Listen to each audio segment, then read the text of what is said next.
held hostage in their own home. The parents watch in horror. They start to attack these teenagers. Y'all better get out of my house. Criminals posing as city workers. We see people with guns kicking down the door. What's especially frightening is what one of the suspects was wearing, choked and robbed of her entire life savings. A would-be thief gets himself into a bind. Usually, burglars break into a business, but not in this case. His escape plan was foiled.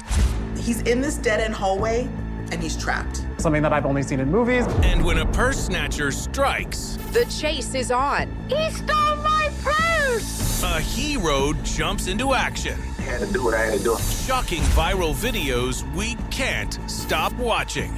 It's a brazen home invasion. This is like the stuff of nightmares. Y'all better get out of my house.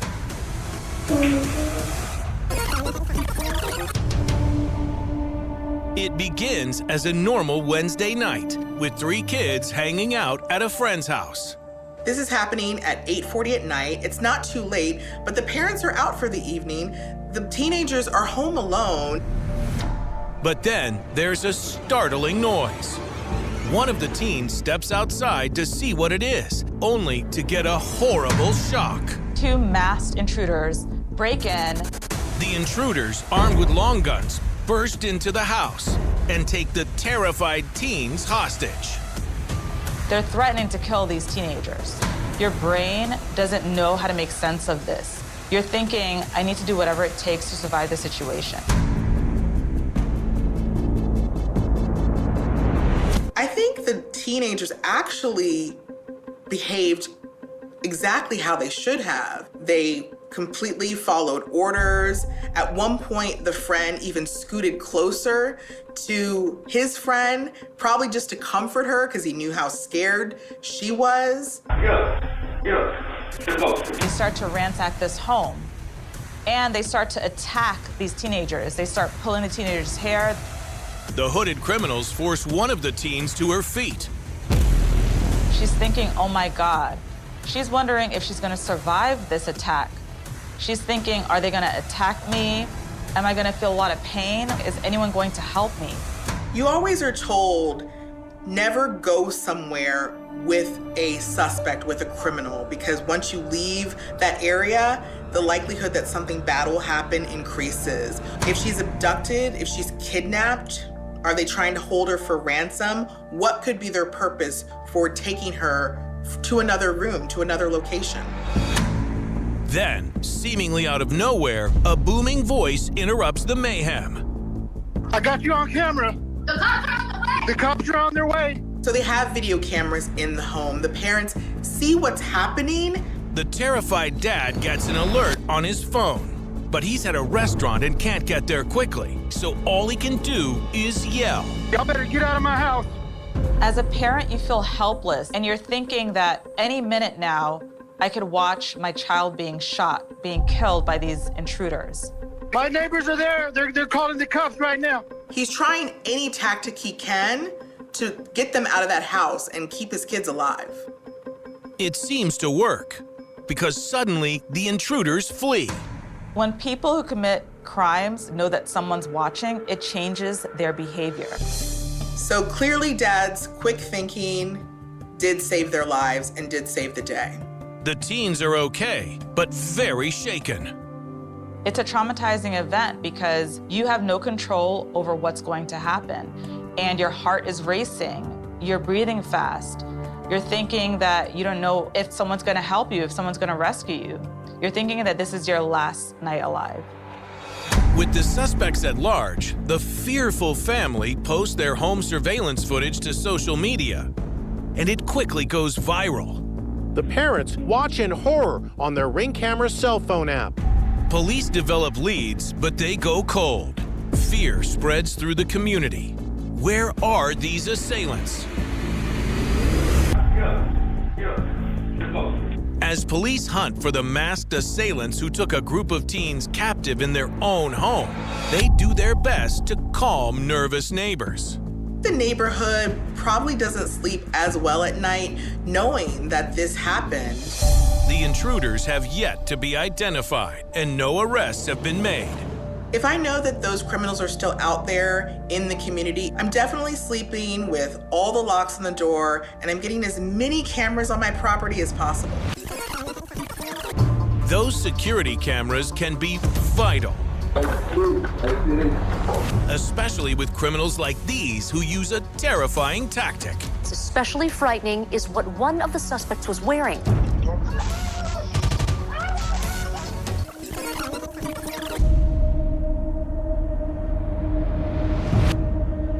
We're looking at surveillance footage that's coming from outside someone's apartment. Suddenly we see people with guns kicking down the door.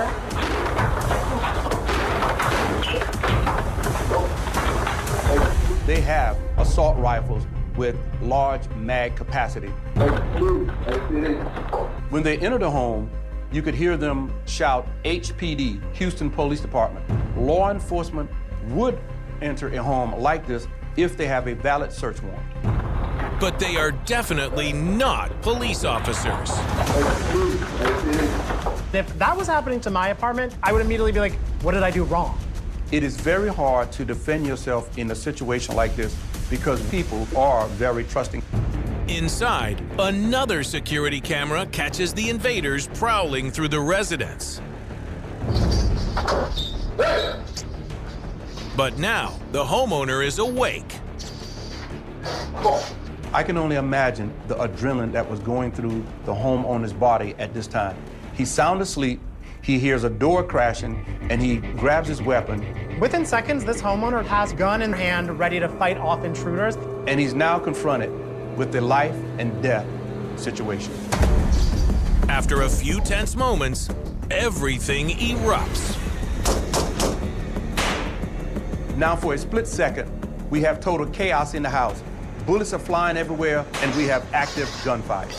Bullets even rip through the walls of a neighboring apartment. Thankfully, right when the homeowner started firing, the not HPD starts running off away, proving that it's not real officers. Fortunately, no one is hurt, but the crooks get away. And the homeowner says he never believed that they were police. He suspected they were there to rob him. Police releases footage and the story goes viral. Crime Stoppers now offering a $5,000 reward for anyone that has any information that can lead to an arrest. The case remains unsolved, and what's troubling is that criminals posing as trusted city employees has become common. Here, a person dressed as a utility worker approaches the home of an elderly woman. Although he's dressed normally like an electrical worker would be, one thing threw it off. He's wearing a ski mask. Luckily, the woman inside notices something is off about this guy, so she does not open the door for him. Unfortunately, though, while she was distracted by this guy at the front door, two men broke in through the back door. This is a common tactic. They distract the victim to the front door while their counterpartners are entering the residence by some other means. And they not only burglarized her house, but they beat her as well. After a few terrifying minutes, the fake utility workers flee. But now, someone sees them. And just as these burglars are getting away from this woman's house with all of her stuff, one of her relatives is driving up. After beating an elderly woman and stealing everything she has, criminals posing as fake utility workers make a run for it, just as one of her family members arrives at her house. And I can only imagine what is going through their head.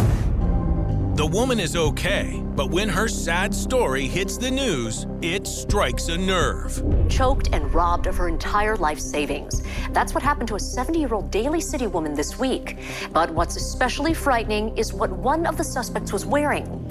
The fact that this happened in broad daylight further shows that dressing up in these uniforms are kind of camouflage because you're just assuming that's someone going about their workday. One of the robbers, Daroon Cheeves, is arrested a month later. He pleads not guilty to multiple counts of first-degree burglary, residential robbery, and grand theft. He and his partners are suspected of committing multiple robberies, but his cohorts are still at large. The victim's family raises more than $60,000 to help her out, but no amount of money can restore her sense of security. And experts warn that we should all be alert to criminals in fake uniforms. When you're in a position of authority or power, people are less likely to ask you questions. If someone rings your doorbell, do not unlock it for any reason until you are absolutely sure that they are there for the right reason. And being somewhere for the wrong reason can definitely land you in hot water. Oh, does this guy have some problems? You can't go anywhere, nobody can help you, and what are you gonna do? This is where the owner says a burglar broke in through the roof. Thought this was really something that I've only seen in movies. It begins at 4 a.m. at a cell phone store in Southern California. So the burglar here kind of enters in a way I didn't really know happened in real life. Came in through the air duct. Armed with a bag to collect his loot, the burglar suddenly looks confused. The minute he gets in there, he realizes, oh, the store doesn't even have any cell phones. The store, it's empty because it's not done yet, which I don't think this burglar researched before entering it. So he probably thinks either I need to get out of here or I need to go look and see if it's hidden somewhere in the back. I think that's what led him to the hallway. So in this hallway that he's finding himself in, there is clearly the door that he entered the hallway with that is now closed. There's a door that looks almost like every single exit that we see in buildings that is not opened, but there is a mystery third door. It could just be an additional exit. We don't know, and the robber doesn't know either. You would think that a career burglar could just as easily break out of a place as he did breaking in. So you see the burglar trying to understand where he is, but it's pitch black there. So his lighter is up like he's at a concert, looking for anything. Anytime you hear an alarm, you're gonna think, okay, who can hear that? Who's been alerted? Are police on the way? Okay, I need to act fast. He realizes he's in this dead-end hallway and he's trapped. I have to imagine when he gets into this hallway and realizes there's no way out, there's this immediate fear, this immediate claustrophobia. The desperate would-be thief tries everything he can think of. I feel at first he's kind of just in the fight or flight, and he's really trying to flight right now.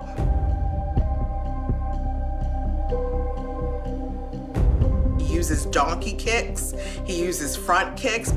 Like, there has to be a way for me to get out of here. But nothing works. He has tools with him because, again, he broke into the store. He pulls out a hammer and he starts trying to break the window of that door.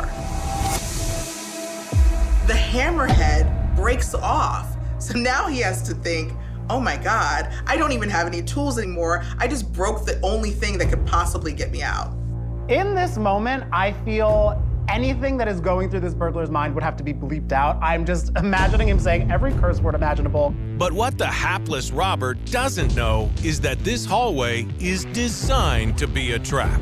After losing thousands of dollars in 20 prior burglaries, the owner of this store constructed a dead-end hallway fortified with reinforced steel. He's like, maybe I can try this and punch through this steel door, or maybe I can try this and donkey kick my way through this other door, or maybe I can try to climb up to a ceiling.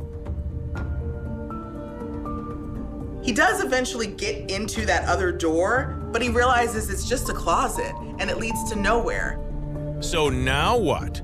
Is this trapped would-be thief out of options? The man who tried to rob a cell phone store only to discover that there's nothing to steal. And what's more, the owner has designed a trap, realizes that he's doomed. After trying to kick down the other door for a while, he's completely given up. He decides to start drinking out of the spigot in the wall. He hydrates a little bit, which is important, I guess, if you're trying to break out of where you broke into. Rule of thumb, always carry a bottle of water on you wherever you go. After 45 long minutes, the police finally arrive. He absolutely has to be relieved that the police showed up. Even though he knows he's gonna be arrested, he knows he's at least not trapped in a hallway and gonna die of starvation or dehydration. The man is arrested, and the story about the trapped robber quickly goes viral. Usually, burglars break into a business, but not in this case. His escape plan was foiled, and he ended up getting caught on security cameras and getting trapped inside for nearly an hour. That door shuts and you're done. You're not getting out of there. Watching the panic set in and seeing him just feel like this trapped rat in a cage, it's almost comical. It's almost like he thinks he could be like the Kool-Aid man. He almost knocks himself out trying to get through these doors. I think this robber might be one of the first robbers to shout hallelujah when the police came to arrest him, because otherwise I think he would have just been stuck in there overnight or for weeks. Another robber gets what he came for, but then is trapped by someone who is determined not to let him get away. The chase is on. A Good Samaritan is in pursuit of a suspect. It's a viral video that grabs international attention.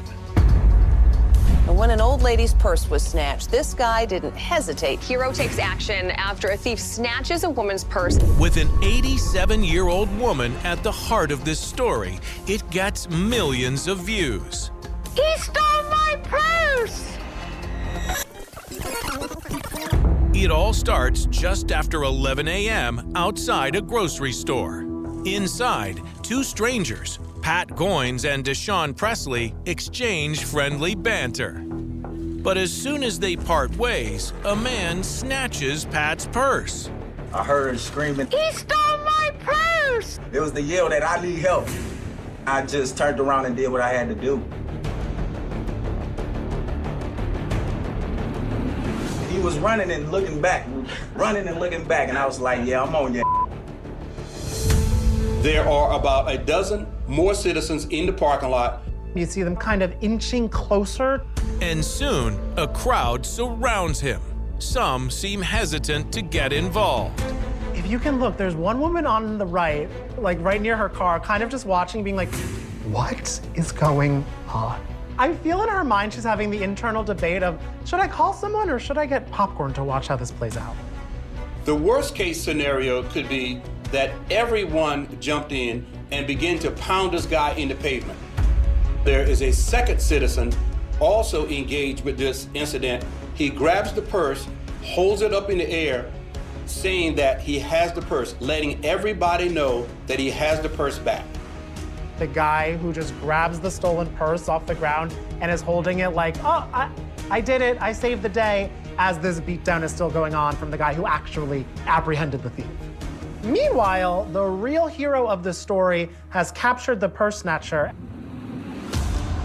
Police arrive within 7 minutes and immediately arrest 58-year-old Derek Vaughn. He's sentenced to 5 years probation and ordered to undergo drug and alcohol monitoring. Pat's story makes big news. He stole my purse out of the cart. I had a few choice words to say. I feel angry. I feel that he picked me because I was a senior citizen. He could outrun me.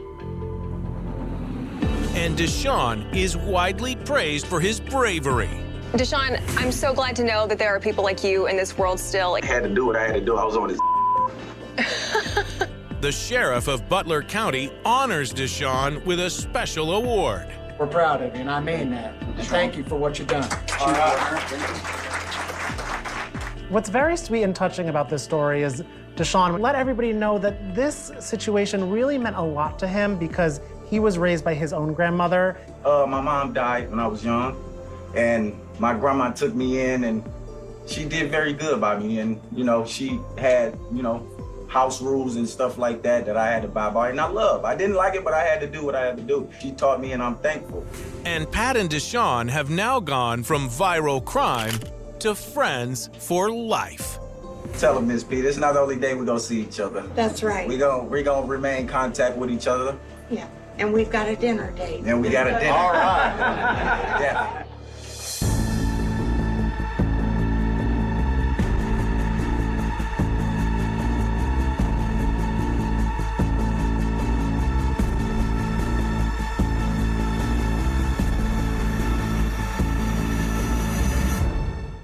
It's really scary. Brazen attacks that catch you by surprise. Danger really could be jumping out of anywhere. A disturbing assault in broad daylight. What happened to this 12-year-old girl walking home from school in her neighborhood is just terrible. In a blink of an eye, she is ripped to the ground. They're doing it as many times as they can. A wild shootout right in the middle of busy traffic. This is absolutely unbelievable. A terrifying situation. We are talking about a lot of ammunition. And fed up employees turn the tables on a persistent thief. The door is being kicked repeatedly. Unbelievable videos we can't stop watching. The victim drove through the ATM. They catch you by surprise. Surveillance video shows one woman robbed in her own driveway. Be aware of your surroundings, especially when leaving banks. They're very aggressive. It's a violent crime that's on the rise. Jugging, remember when somebody watches you withdraw from a bank and then follows you to try to rob you of your cash. And these bold thieves don't wait until dark to make their move. Caught on camera tonight, a jugging crime in broad daylight right in the middle of a neighborhood. A Houston mother is out running errands in her car, making stops at the grocery store and the bank. This victim has no idea that someone is following her. She's just unloading groceries from her car, going about her day as casually as anybody else would be. On the right side of your screen, you can hear our victim screaming for help. Then she's mugged. She falls to the ground and shrieks, and he makes off with her purse. The woman calls police and is briefly hospitalized for minor injuries. But the horror of being attacked right outside your own home hits a nerve. When we talk about jugging attacks, it's often victims that walk out of the bank carrying an obvious money bag or that white envelope filled with cash. But in this case, the victim drove through the ATM and still she was targeted. The victim doesn't speak publicly, but her son does. It's really disappointing, really scary. I just feel like we need to bring justice to this individual. Especially just for all the pain and suffering, which I'm noticing is the biggest thing that she's going through. The case remains unsolved, but it is far from the last incident. What is common among these juggings? That they happen in broad daylight, but they happen very quickly. At this store in Austin, it happens so fast, it takes everyone, customers included, by surprise. Look at this bystander in the red shorts. Without even realizing it, he steps right between the thieves and their target. Meanwhile, the man running into the store desperately tries to shake the two men who are after him. So this guy is realizing that he is being followed after leaving a bank and is thinking to himself, where's the safest place I can go right now? Even though this man is alert, these thieves are determined. The second he goes into this store, the people who are following him follow him into this store as well and immediately start this really intense beatdown. The clerk, being a good Samaritan, is trying to help stop this, jumping to the defense, only then he also is getting a beatdown himself. This has turned into mayhem, and now both the man these crooks followed into the store and the clerk who is trying to help him are fighting for their lives. It's a vicious fight, but after a few minutes, these thieves get their cash and dash out the door. There was a witness We do not believe this witness is directly involved. Based off of the surveillance footage, it appears this witness kind of caught on to what was going on, and as the suspects were leaving, they tossed some cash at him. He took it and left. We are interested in speaking with this person as a witness, not a suspect. He's not coming forward, and I wonder why. The story hits the news, and the brave clerk speaks out. He says he witnessed the beating right in front of himself, and he actually became the victim himself. The other guy, he hit me here too. And I fall. After that, just scared. For now, the case remains unsolved. Disturbingly, it was just one of more than 125 jugging crimes in Austin in 2022. These videos make me feel very concerned about how I go about my own day. To protect yourself, experts say you must be vigilant. Always pay attention who's in the lobby when you are inside of a bank. Notice people that are sitting in their cars in the parking lot. And the key thing to remember about jugging is that it can happen anytime someone thinks you're carrying cash. They're eyeing you from the start. Danger really could be jumping out of anywhere when you're not even expecting it. That's exactly what happens to an innocent young girl in New York. 2 men on a motorbike are wanted in a violent robbery spree that targets women. In Queens, police are searching for 2 thieves who are snatching necklaces. They are brazen attacks that spare no one. It happened fast. She's still scared to walk on the street now. It begins with a routine stroll along a New York sidewalk. This is a young girl who is coming home from school. She's minding her own business. If you look closely, you can see a very long gold chain this 12-year-old girl is wearing. When you're showing flashy jewelry, you may attract unwanted attention. I know we all like wearing nice things, but understand that there might be some nefarious characters, and they're looking for people like you who are not prepared for the situation so that they can take advantage of it as soon as you're not paying attention. And this girl's chain, a gift from her mom, is worth $1,800. What happens next is hard to watch. A moped pulls onto the sidewalk, which seems like nothing at first. But the 2 people on this bike are laser focused. Muggers roll up on this 12-year-old girl and snatch her chain. In a blink of an eye, really in an instant, she is ripped to the ground, and something that means a lot to her is taken from her.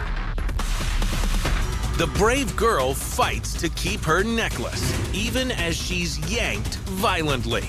This little girl is whipped around. In the midst of the mayhem, the men crash the moped. Somehow, both suspects are able to get back on and drive away. This 12-year-old is left right there on the sidewalk. This is a violent incident. A bystander dials 911, and as soon as police get involved, they release video of the frightening incident, which is caught on a building surveillance camera. What happened to this 12-year-old girl walking home from school in her neighborhood is just terrible. The NYPD says they want you to take a good look at the video. Police are asking for the public's help in identifying those 2 suspects on that red scooter.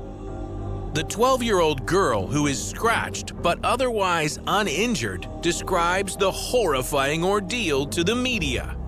They're just the worst human beings alive. It happened fast, so I didn't feel when I was getting dragged. I only cared about the necklace. So I didn't know what to do or how to react. I've never harmed someone in a way the way they did to me, so it's I don't think I deserve that. And as it turns out, these same men are behind a series of similar muggings. Queens, police are searching for 2 thieves who are snatching necklaces off of victims' necks. Police now know about 7 different robberies. The victims are mostly women between the ages of 12 and 70 years old. They are violent attacks, and 4 of the incidents take place in a single day. The victims are approached from behind. When you don't really see something coming, it's a little bit more difficult to protect yourself. In general, if you're wearing nice jewelry, you have to make sure that you're aware of your surroundings. And if possible, if you're out in a public area, tuck the jewelry in. It's not important to show it off at all times. Crimes can happen anywhere, unfortunately. They can happen on a busy street, they can happen in your home, they can happen at your work. And the most difficult part for this young girl and her mom is that the suspects have yet to be identified and are still at large. This is still an unsolved crime. These guys are still out there. This situation happens a lot. You have these habitual offenders, they're organizations in their own right. They're doing it as many times as they can until they're caught.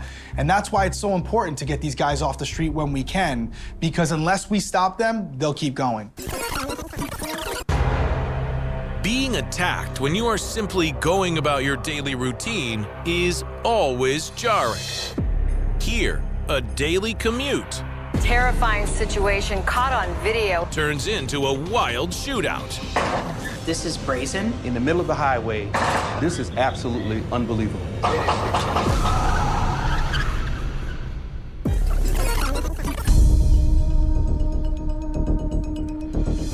What we're looking at right now, this is dash cam video. It's on the south side of Chicago in the middle of the day. Huber Perez Negron is out running errands with a friend. Traffic is stopped on the roadway. There's a vehicle in front of this car. Suddenly, the back door swings open and someone gets out. It appears that he has a long gun. Then, another man comes out the other side. And with no warning, they begin firing into traffic. The other one has a handgun of sorts, and they're running down the middle of the lanes. In all of this traffic, with all of these people. The assault rifle has a drum magazine. So we're talking about a lot of ammunition is going to be fired. So this person came for a war. It's wild rapid fire, with no apparent regard for anyone's life. Holy is that a shootout? It appears they are targeting their shots at a car that's trapped in traffic ahead of them. There are people all around. Someone could have been seriously hurt. We always worry about an innocent person sitting in a car or just an innocent person walking by. Collateral damage hits home every day.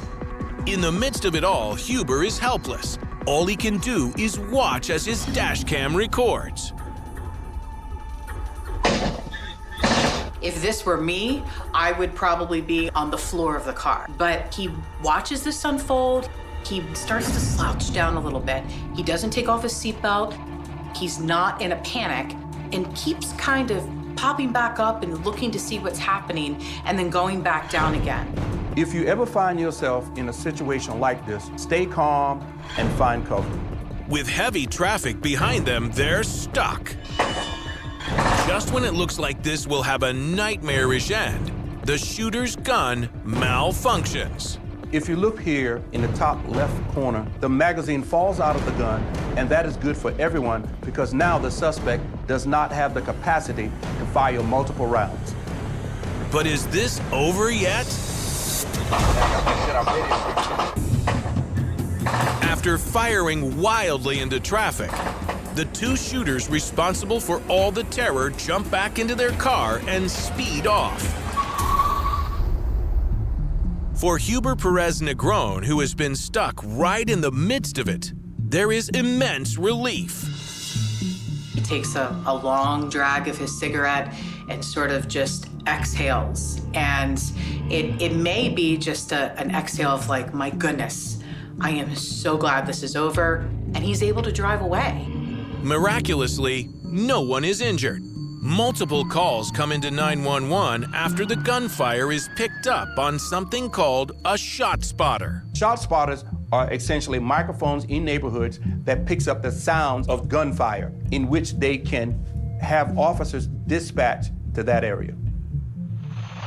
Huber's footage of the shocking shootout goes viral. Terrifying situation caught on video. A man stuck in traffic, but all of a sudden, he's right in the middle of a shootout. See, I hear a lot of the stuff on the news, like, say, stabbings and robberies. And I really never thought that I'd experienced what I did yesterday. It just shocked me. Well, it surprised me at first. I really thought, man, these other guys are gonna shoot back, and I'm directly right behind them.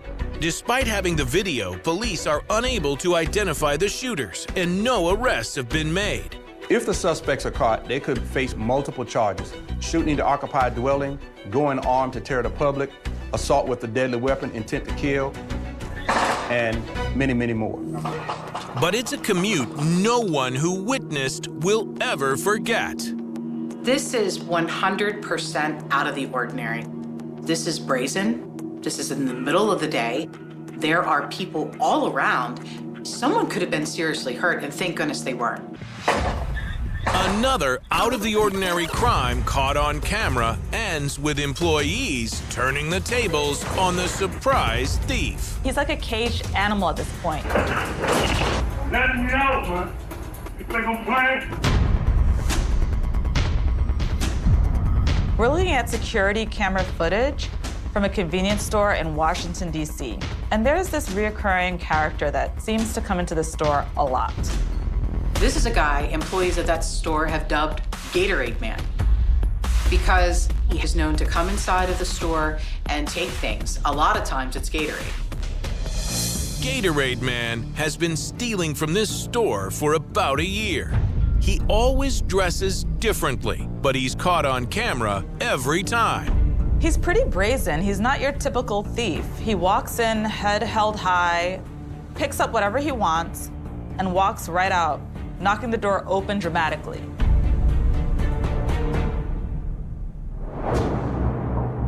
But on this day, things don't go as planned.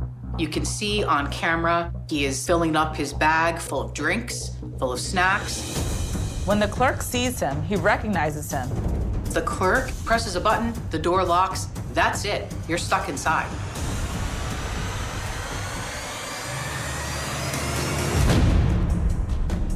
When he goes to exit, the door is locked. He can't get out.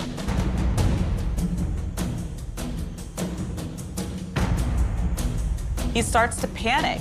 And when people like this start to panic, their body goes into fight or flight. They get tense, they get restless, and they can get really aggressive and desperate. The clerk is probably afraid too. He's thinking, is this man gonna start attacking me? But the door doesn't budge. So the agitated thief switches tactics. At this point, Gatorade Man realizes that he's trapped. He frantically puts the things back on the shelf. Let me out.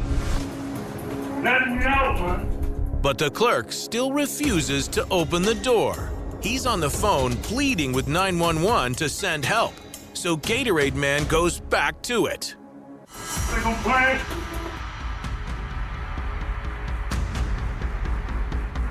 The door is being kicked repeatedly over and over and over and over again. And eventually, that glass in the front of the door gives way. After 5 minutes, the determined thief finally makes his escape. I can't even imagine how the shop owner may feel. You know, these small business owners, they work hard for what they have. And, you know, he has to pay out of pocket to stock his shelves. And so when you have someone who's coming in, allegedly taking things, it's got to be very frustrating and it's got to be very expensive for him. The frustrated store owner shares the video with the local news. The guy who put that lock in swore to me that lock will not break. And it didn't. The door broke before the lock did. But incredibly, a few weeks later, this guy comes back. Petty theft occurs for a lot of reasons. Some people steal because they really need to eat. And some steal compulsively. They steal foolish things like Gatorade. Let me out. And it's like deja vu. Once again, he can't get out. It's like a caged animal at this point. He knows that he is trapped. Except this time, things move quickly. The store owner, Dennis Alloy, is exasperated. But then a local man tells him he knows the thief and offers to set up a meeting in the parking lot. Leading up to this meeting, he's probably thinking, what am I gonna say to this guy? Am I gonna be so angry that I start yelling at him? And surprisingly, Gatorade Man apologizes. Man, I apologize. I sincerely apologize. I apologize to Dennis. He shall remember me. I came here and took stuff, and I apologize. He explains to Dennis that he's had a struggle with addiction. When people are on substances, especially when they're withdrawing, they're not thinking about the repercussions. They're doing what they need to feel better. This owner has a very big heart, and he decides that the things in his store aren't as important as this other person's life and what he's going through at this time. Dennis realizes that, okay, there's room for redemption here. So, in a heartwarming twist, he skips calling the police and instead gives Gatorade Man some work, cleaning, scrubbing, and restocking. Gatorade Man ends up working for the owner for a day and apparently does a really, really good job. Addiction does not have to define you. Your brain can function properly. You can have purpose in life. Since this forged relationship happened, it's more of a happier ending to this story. Herb Richard Baumeister never stood before a judge. He never answered investigators' questions. He never explained why human remains were scattered across the wooded acres behind his family home. He never admitted to taking a single life. Yet nearly 3 decades after his death, the quiet property known as Fox Hollow Farm continues to reveal evidence of one of the most disturbing suspected serial murder cases in the history of Indiana. Even today, advances in forensic science are helping investigators identify victims whose families spent years, sometimes decades, wondering what had happened to the people they loved. Some mysteries fade with time as witnesses disappear and memories become unreliable. The mystery surrounding Fox Hollow Farm has done the opposite. Every newly identified set of remains reminds investigators that the story is still unfinished, and that somewhere there may still be families who have no idea their missing son, brother, or friend ended his life in the woods behind an elegant country estate. In June of 1996, investigators entered Fox Hollow Farm expecting to conduct another search connected to a growing number of missing person investigations. The property itself did not immediately suggest the horrors that would soon emerge. Situated in Westfield, Indiana, roughly 20 miles north of Indianapolis, the estate covered approximately 18 wooded acres and included a large house, an indoor swimming pool, horse facilities, and stretches of forest that offered both privacy and isolation. It was the kind of home many people dreamed of owning, large enough to raise a family, far enough from the city to enjoy peace and quiet, yet close enough for an easy commute. Neighbors saw it as the residence of a successful businessman. Few could have imagined that beneath the trees surrounding the property lay evidence connected to numerous disappearances that had puzzled investigators for years. The search quickly became something no one expected. Officers began discovering human bones. At first, it appeared they might have located the remains of a single victim. But as the search expanded, more fragments appeared. Then more. Bones were found scattered across different sections of the property. Teeth emerged from the soil. Portions of skulls were recovered. Long bones and smaller fragments were collected one after another. Some showed evidence of burning. Others had been broken into small pieces. As investigators carefully documented each discovery, an unsettling realization began to take shape. This was not one burial site. It was not the aftermath of one homicide. The evidence suggested something vastly larger. By the conclusion of the excavation, authorities had recovered more than 10,000 human bone and tooth fragments. Many had become mixed together over time, making it extraordinarily difficult to determine exactly how many individuals were represented. The sheer number of remains transformed what had begun as a property search into one of the largest forensic recovery operations in the state's history. Every new fragment raised another question. Every recovered bone hinted that another missing person might finally have an answer, even if that answer arrived years too late. Yet one person was conspicuously absent from the investigation. The owner of Fox Hollow Farm was no longer there. Herbert Richard Baumeister had already left Indiana.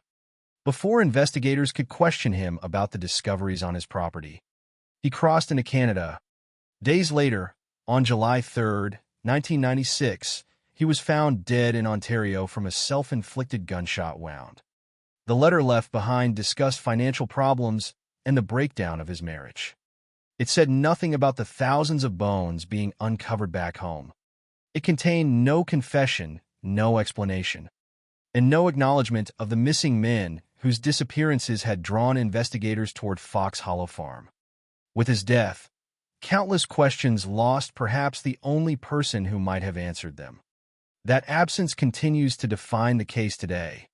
Without a confession or a trial, investigators have had to reconstruct events through physical evidence, witness testimony, and forensic science. Every conclusion rests upon what could be documented rather than what the suspect admitted. Every unanswered question remains exactly that, unanswered. The investigation would eventually point toward a pattern involving young men who disappeared after visiting bars frequented by Indianapolis' LGBTQ community. Investigators believed many of the victims were between 18 and 40 years old. Most were thought to be gay or bisexual men living during a period when many still kept their personal lives private, even from close relatives. That reality complicated missing person investigations. Some families did not immediately realize their loved one had vanished. Others had limited knowledge of where they spent their evenings or whom they associated with. Individual disappearances appeared isolated rather than connected, delaying recognition that a larger pattern might exist. It would take years before those seemingly unrelated cases began to converge. According to witnesses and later investigators, Baumeister presented himself as a successful businessman. He dressed neatly, spoke politely, and projected confidence. After meeting men in bars, he sometimes invited them back to Fox Hollow Farm for drinks, conversation, or to use the property's indoor swimming pool. There is no evidence that every person who accepted such invitations became a victim. Some people reportedly visited the property and left safely. Others, however, disappeared without explanation. Because the suspected crimes often occurred while Baumeister's wife and children were away on vacation, investigators believed he deliberately waited until he had complete privacy inside the home. Without surviving eyewitness accounts from the victims themselves, much of what happened after those invitations remains unknown. Investigators have instead relied on physical evidence recovered from the property and testimony from one particularly significant witness who managed to escape. That witness, Mark Goodyear, would later describe a deeply unsettling visit to Fox Hollow Farm. His account did not provide every answer, but it offered investigators a rare glimpse inside the private world of a man who otherwise maintained the appearance of an ordinary husband, father, and business owner. Long before Fox Hollow Farm became synonymous with one of America's most haunting suspected serial murder investigations, Herb Baumeister appeared to embody stability and success. He owned a thriving chain of thrift stores known as Save-A-Lot. He was married to Julie Baumeister. Together, they were raising 3 children. Friends and neighbors saw a family living comfortably in an impressive estate. Nothing about that public image suggested investigators would one day recover thousands of human remains from the surrounding woods. That contrast between appearance and reality remains one of the most unsettling aspects of the entire case. How could someone who seemed so ordinary become linked to such extraordinary horror? The answer, investigators believe, may begin much earlier than Fox Hollow Farm itself, during a childhood marked by unusual behavior, social isolation, and stories that would later be viewed through an entirely different lens. Some of those accounts remain impossible to verify completely, while others are supported only by recollections shared years afterward. Together, however, they form the beginning of a story that starts decades before the first missing person reports, decades before investigators entered the woods, and decades before Fox Hollow Farm became known around the world. To understand the mystery that unfolded in Indiana during the late 20th century, it is necessary to begin not with the bones discovered beneath the trees, but with the life of the man whose name would forever become inseparable from them. Herbert Richard Baumeister. Herbert Richard Baumeister was born on April 7, 1947, in Indianapolis, Indiana, into what appeared to be a stable, middle-class family. His father was a respected anesthesiologist, a profession that carried prestige and reflected years of education and discipline. From the outside, there was little reason to believe Herb's childhood would eventually become associated with one of the most disturbing criminal investigations in the state's history. Like many children growing up in post-war America, he had access to educational opportunities and the support of a financially comfortable household. Yet according to people who later reflected on his early years, Herb often seemed different from the children around him. He struggled socially, preferred spending long periods alone, and displayed behavior that classmates and acquaintances found unusual. These recollections, shared years after the investigation began, should be viewed carefully, as memories can become colored by later events. Nevertheless, they have become part of the documented narrative surrounding his life because they illustrate how those who knew him attempted to make sense of what would eventually be discovered decades later. Among the most frequently repeated stories is an incident in which Herb reportedly placed a dead crow on a teacher's desk. The act shocked those who witnessed it and contributed to his reputation as an eccentric child, fascinated by subjects that many others found disturbing. It has also been said that he showed an unusual interest in death and objects connected to the human body. However, these accounts are not all independently verified, and they should not be interpreted as evidence that violence was inevitable. Many people display unusual behavior during childhood without ever committing crimes. In Herb's case, these stories gained significance only after investigators connected him to Fox Hollow Farm, prompting many observers to revisit every detail of his early life in search of explanations that may never fully exist. As he entered adulthood, Baumeister followed a path that, at least on the surface, appeared increasingly conventional. After graduating from high school, he attended college but did not complete his degree. Rather than establishing a clear professional direction immediately, he worked a variety of jobs before eventually finding success in business. In 1971, he married Julie Baumeister, beginning what seemed to be a traditional family life. Over the years, the couple welcomed 3 children, and from the perspective of neighbors and acquaintances, they appeared to represent the image of an ordinary American family pursuing financial stability and suburban success.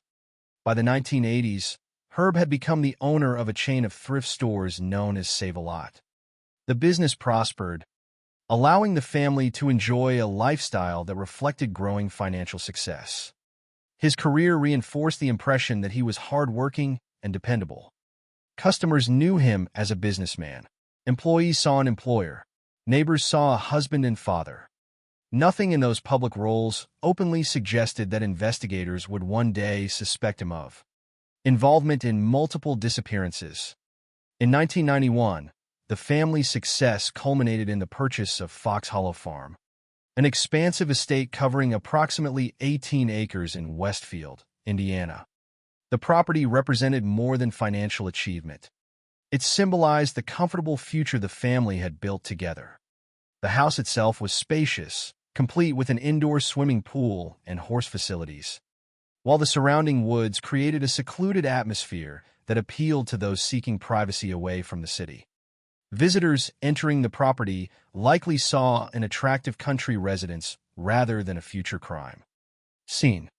The wooded landscape, however, would later become central to one of the most extensive forensic investigations in Indiana's history.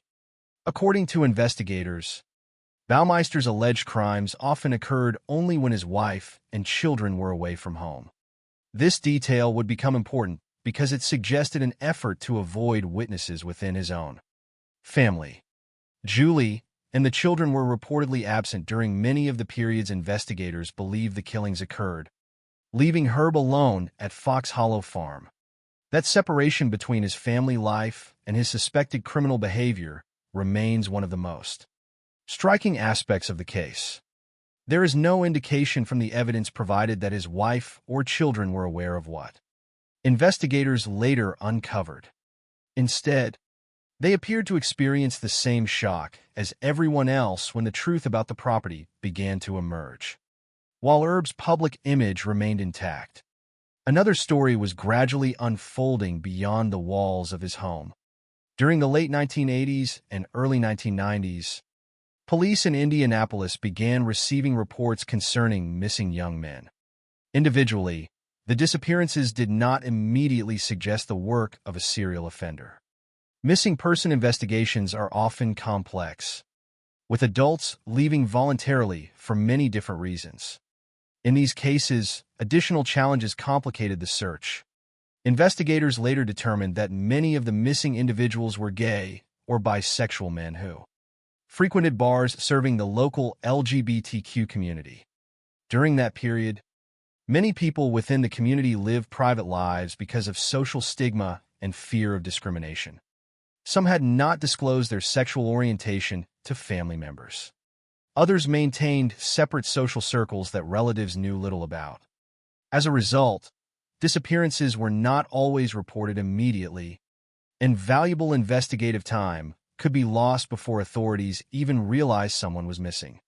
This delay also made it difficult to recognize broader patterns connecting the cases. At first glance, each disappearance appeared isolated, separated by time and circumstance. Only later would similarities begin to emerge. Investigators noticed that several missing men had reportedly been seen in the same nightlife areas of Indianapolis before they vanished.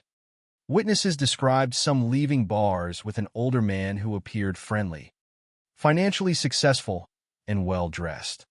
That description would eventually draw attention toward Herb Baumeister. According to surviving witnesses and investigators, Baumeister did not rely on force to bring people to Fox Hollow Farm. Instead, he allegedly gained trust through conversation. He dressed neatly, presented himself as a prosperous businessman, and appeared approachable rather than threatening. After spending time talking and drinking with potential victims, he sometimes invited them back to his home. The invitations sounded ordinary enough. They could continue drinking, relax, swim in the indoor pool, or simply enjoy more conversation away from the crowded bars. There is no evidence that everyone who accepted such invitations disappeared. Investigators have never claimed that every visitor became a victim, and some individuals reportedly visited the property without incident. That fact is important because it demonstrates that no single visit guaranteed violence. However, for others, accepting the invitation appears to have been the final confirmed step before they vanished without explanation. As investigators reconstructed these patterns years later, Fox Hollow Farm became more than just a residence. It became the common destination appearing repeatedly at the end of numerous timelines. Yet in the early years, no one outside the property knew what, if anything, was happening there. The house remained a family home. The business continued operating. Life appeared ordinary. It would require the testimony of one man who survived an encounter inside Fox Hollow Farm, combined with an unexpected discovery made by Erb's own son, before investigators finally obtained the evidence needed to look beyond the carefully maintained image of a successful businessman. Those two developments, one involving a witness who escaped, the other involving a human skull discovered in the woods, would ultimately transform suspicion into a full criminal investigation and expose a secret that had remained hidden behind the trees of Fox Hollow Farm for years. As investigators gradually recognized similarities among the disappearances of young men in and around Indianapolis, another piece of the puzzle was beginning to emerge through the account of someone who had survived an encounter with Herb Baumeister. Unlike the men who never returned home, Mark Goodyear was able to tell investigators about what he experienced inside Fox Hollow Farm. His testimony would become one of the most significant first-hand accounts connected to the case, because it offered a rare glimpse into the environment where investigators later believed many victims had spent their final hours. Goodyear met Baumeister at one of the bars frequented by members of Indianapolis' LGBTQ community. According to his account, Herb appeared exactly as many other witnesses later described him. He was neatly dressed, polite, confident, and carried himself like a successful businessman. There was nothing immediately alarming about the conversation. Rather than presenting himself as someone dangerous, Baumeister reportedly came across as friendly and approachable, someone willing to buy drinks and continue the evening elsewhere. Eventually, he invited Goodyear back to Fox Hollow Farm. At the time, the invitation did not seem extraordinary. Returning to someone's home after meeting at a bar was not unusual, and Baumeister's comfortable lifestyle appeared to reinforce the impression that he was trustworthy. Fox Hollow Farm itself projected an image of wealth and privacy. The large residence stood apart from neighboring properties, surrounded by acres of wooded land that shielded it from public view. Upon entering the house, however, Goodyear noticed details that immediately made the atmosphere feel unusual. One of the most striking features was the presence of numerous mannequins positioned throughout the home. According to his later statements, the mannequins created an unsettling impression that contrasted sharply with the otherwise elegant appearance of the residence. Herb reportedly dismissed any concern by explaining that they were simply decorative items. Although the explanation may have seemed odd, it did not immediately suggest criminal behavior. People decorate their homes in countless unconventional ways, and unusual interior design alone is not evidence of wrongdoing. Still, Goodyear would later remember the mannequins as one of the first signs that something inside the house felt deeply out of place. As the evening continued, the two men drank together. At some point, according to Goodyear's account, Baumeister introduced the subject of erotic strangulation, suggesting that restricting breathing could increase sexual pleasure.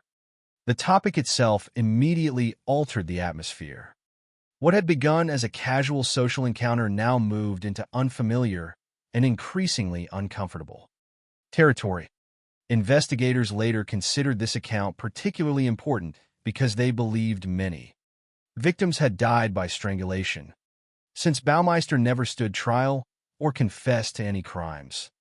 Goodyear's description became one of the few first-hand accounts suggesting how an encounter inside Fox Hollow Farm could suddenly become dangerous. According to Goodyear, the situation escalated when Baumeister began applying pressure around his neck.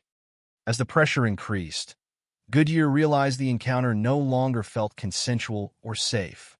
He believed he might be in serious danger. Acting quickly, he resisted and managed to escape from the house.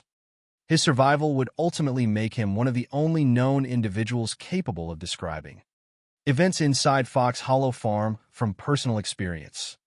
While investigators could never determine exactly what had happened to those who disappeared after accepting Baumeister's invitations, Goodyear's testimony provided a possible explanation consistent with the physical evidence later recovered from the property. It is important to distinguish carefully between what investigators believed and what they could conclusively prove. Because Baumeister died before questioning, there was never an opportunity to compare Goodyear's account against a confession or statement from the suspect himself. Nevertheless, investigators viewed the testimony as highly significant because it aligned with their developing theory of the case. They believed Baumeister targeted men he met in bars, invited them to Fox Hollow Farm under friendly pretenses, and then strangled them before disposing of their bodies in the woods behind the house. The exact sequence of events in each suspected homicide, however, remains unknown. Investigators have stated that victims may have been given alcohol and possibly drugs before being overpowered. But the available evidence has never conclusively established that intoxicating substances were used in every case. Without surviving victims beyond witnesses such as Goodyear, many details remain impossible to reconstruct with certainty. What investigators do know comes largely from the forensic evidence recovered years later. According to their findings, many of the remains discovered behind Fox Hollow Farm showed signs that bodies had been burned, fragmented, and scattered across different areas of the property. These discoveries suggested deliberate attempts to conceal evidence and complicate identification. Yet long before investigators uncovered thousands of bone fragments, another unexpected discovery had quietly occurred within Baumeister's own family. In 1994, approximately 2 years before the major police search, one of Herb Baumeister's children was playing in the wooded area behind the house. During that time, the child found what appeared to be a human skull. Most parents confronted with such a discovery would likely have contacted authorities immediately. Instead, according to the information later provided during the investigation, the skull was brought to Herb himself. His response was calm and immediate. He reportedly explained that the skull belonged to a medical skeleton once owned by his father, who had worked as an anesthesiologist. According to Herb, the remains had simply been buried on the property years earlier. The explanation was accepted by Julie Baumeister, and the matter went no further. No report was made to law enforcement. No forensic examination occurred. The woods remained undisturbed, and whatever else lay hidden beneath the soil stayed concealed for another 2 years.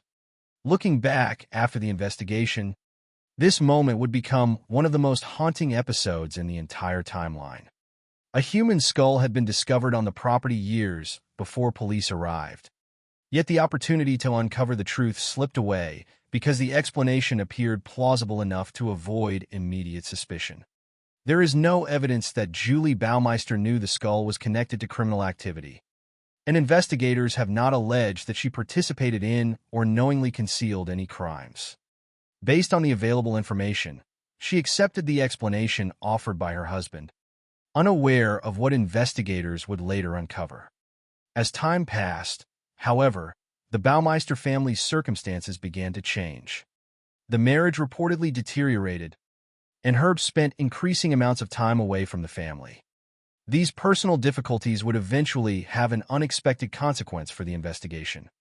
When authorities later approached Julie seeking permission to search Fox Hollow Farm, she agreed.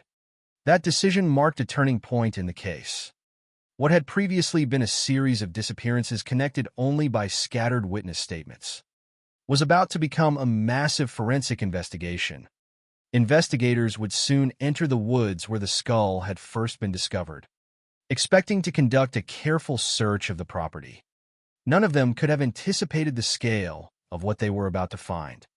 Beneath the quiet landscape surrounding the family home lay not one set of human remains, but evidence that would eventually include more than 10,000 bone and tooth fragments. The discovery would forever transform Fox Hollow Farm from a symbol of suburban success into one of the most infamous crime scenes in American criminal history, while leaving behind questions that, even decades later, remain only partially answered. The investigation entered a new phase in June 1996, when authorities were finally given the opportunity to search Fox Hollow Farm. Up to that point, investigators had been working with a growing collection of missing person reports, witness statements, and suspicions that several disappearances might somehow be connected. What they lacked was physical evidence tying those cases together. The search of Baumeister's property would change that almost immediately. After Julie Baumeister agreed to allow investigators onto the estate, officers began examining the wooded areas behind the large family home. The property itself presented unique challenges.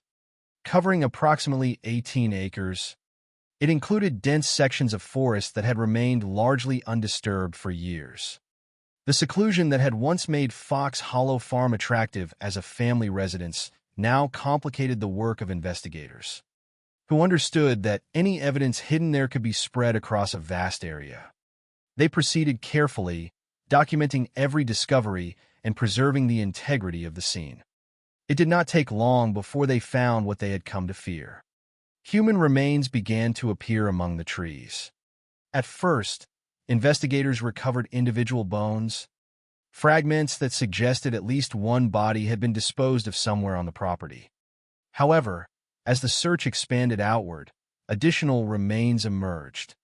Soon, officers were finding not only isolated bones but also teeth, skull fragments, ribs, sections of long bones, and numerous smaller pieces scattered throughout different areas of the woods. Some remains showed evidence of having been burned. Others had been broken into small fragments, making immediate identification impossible. With each new discovery, the scale of the investigation grew.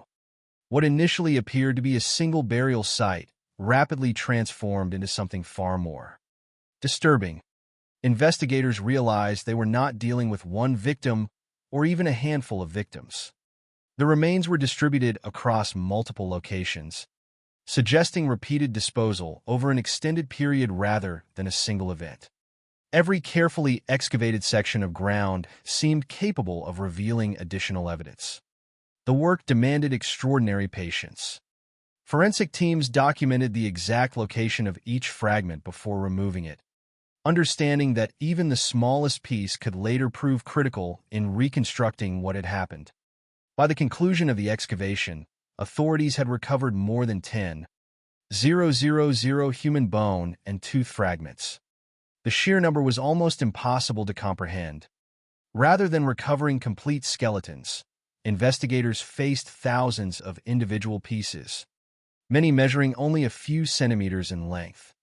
Some bones had been damaged by fire, while others appeared fragmented through other means. Because remains from multiple individuals had become mixed together over time, forensic experts confronted one of the greatest challenges of the entire case: determining how many victims were actually represented by the evidence. At the time, DNA technology was far less advanced than it is today. Modern forensic science allows investigators to extract genetic information from much smaller and more degraded samples than was possible during the 1990s. In 1996, however, identifying individuals from burned, fragmented, and mixed skeletal remains was an enormously difficult task. Every fragment had to be cataloged, examined, and compared using the scientific methods available at the time. The process was painstakingly slow, and investigators understood that many families might wait years before receiving definitive answers. Some would wait decades. The condition of the remains also made it impossible to reconstruct every victim's final moments. Because so much evidence had deteriorated or been altered, investigators could not determine the exact circumstances surrounding every death. Instead, they relied on patterns emerging from the physical evidence together with witness testimony. Based on their investigation, authorities believed Baumeister typically met men in Indianapolis bars, invited them to Fox Hollow Farm, and ultimately killed them by strangulation before disposing of their bodies in the woods behind his home. Investigators also believe he attempted to conceal the crimes by burning, breaking apart, or burying the remains. However, because Baumeister never confessed and was never questioned after the search began, many aspects of those suspected crimes remain investigative conclusions rather than courtroom findings. The absence of the suspect weighed heavily over every stage of the investigation. While officers continued searching the property, Herb Baumeister himself was no longer in Indiana. Learning that investigators were focusing on him, he had already left the state and traveled north toward Canada. As authorities worked methodically through the evidence emerging from Fox Hollow Farm, the man who might have explained what happened to the victims was moving farther beyond their reach. Days later, on July 3, 1996, that possibility disappeared forever. Baumeister was found dead inside his vehicle at Pinery Provincial Park in Ontario, Canada, having died from a self-inflicted gunshot wound. Inside the vehicle, authorities recovered personal belongings, a handgun, and a suicide letter. For investigators, the letter represented one final opportunity to understand the mind of the man they believed was responsible for the remains scattered across Fox Hollow Farm. Yet the document offered almost nothing that could assist the investigation. According to the available information, Baumeister wrote about financial difficulties and the breakdown of his marriage. He did not acknowledge the human remains being uncovered on his property. He did not mention missing men from Indianapolis. He offered no confession, no apology, and no explanation. The silence contained within that letter became nearly as significant as the words themselves. investigators suddenly faced the reality that they would never interview their primary suspect. There would be no recorded interrogation, no opportunity to challenge inconsistencies, and no possibility of asking where additional victims might be found. Every unanswered question would now depend entirely upon physical evidence and forensic science. Because there would never be a criminal trial, the legal chapter of the case effectively ended before it could begin. No jury would hear testimony. No prosecutors would present evidence in court. No defense attorneys would cross-examine witnesses.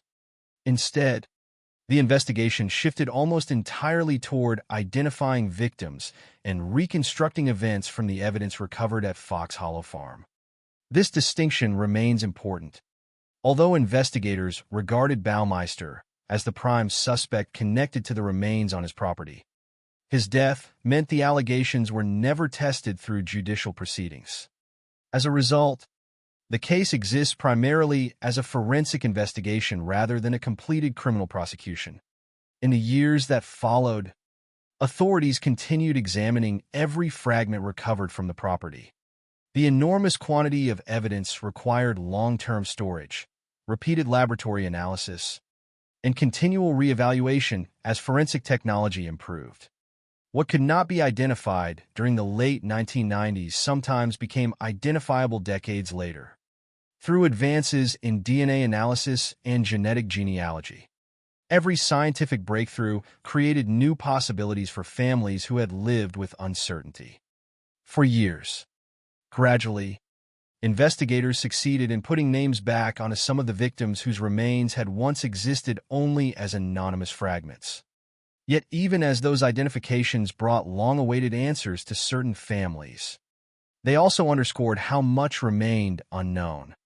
Authorities have identified the remains of at least 11 individuals recovered from Fox Hollow Farm, while investigators believe the total number of victims may ultimately reach 20 to 25 or even more.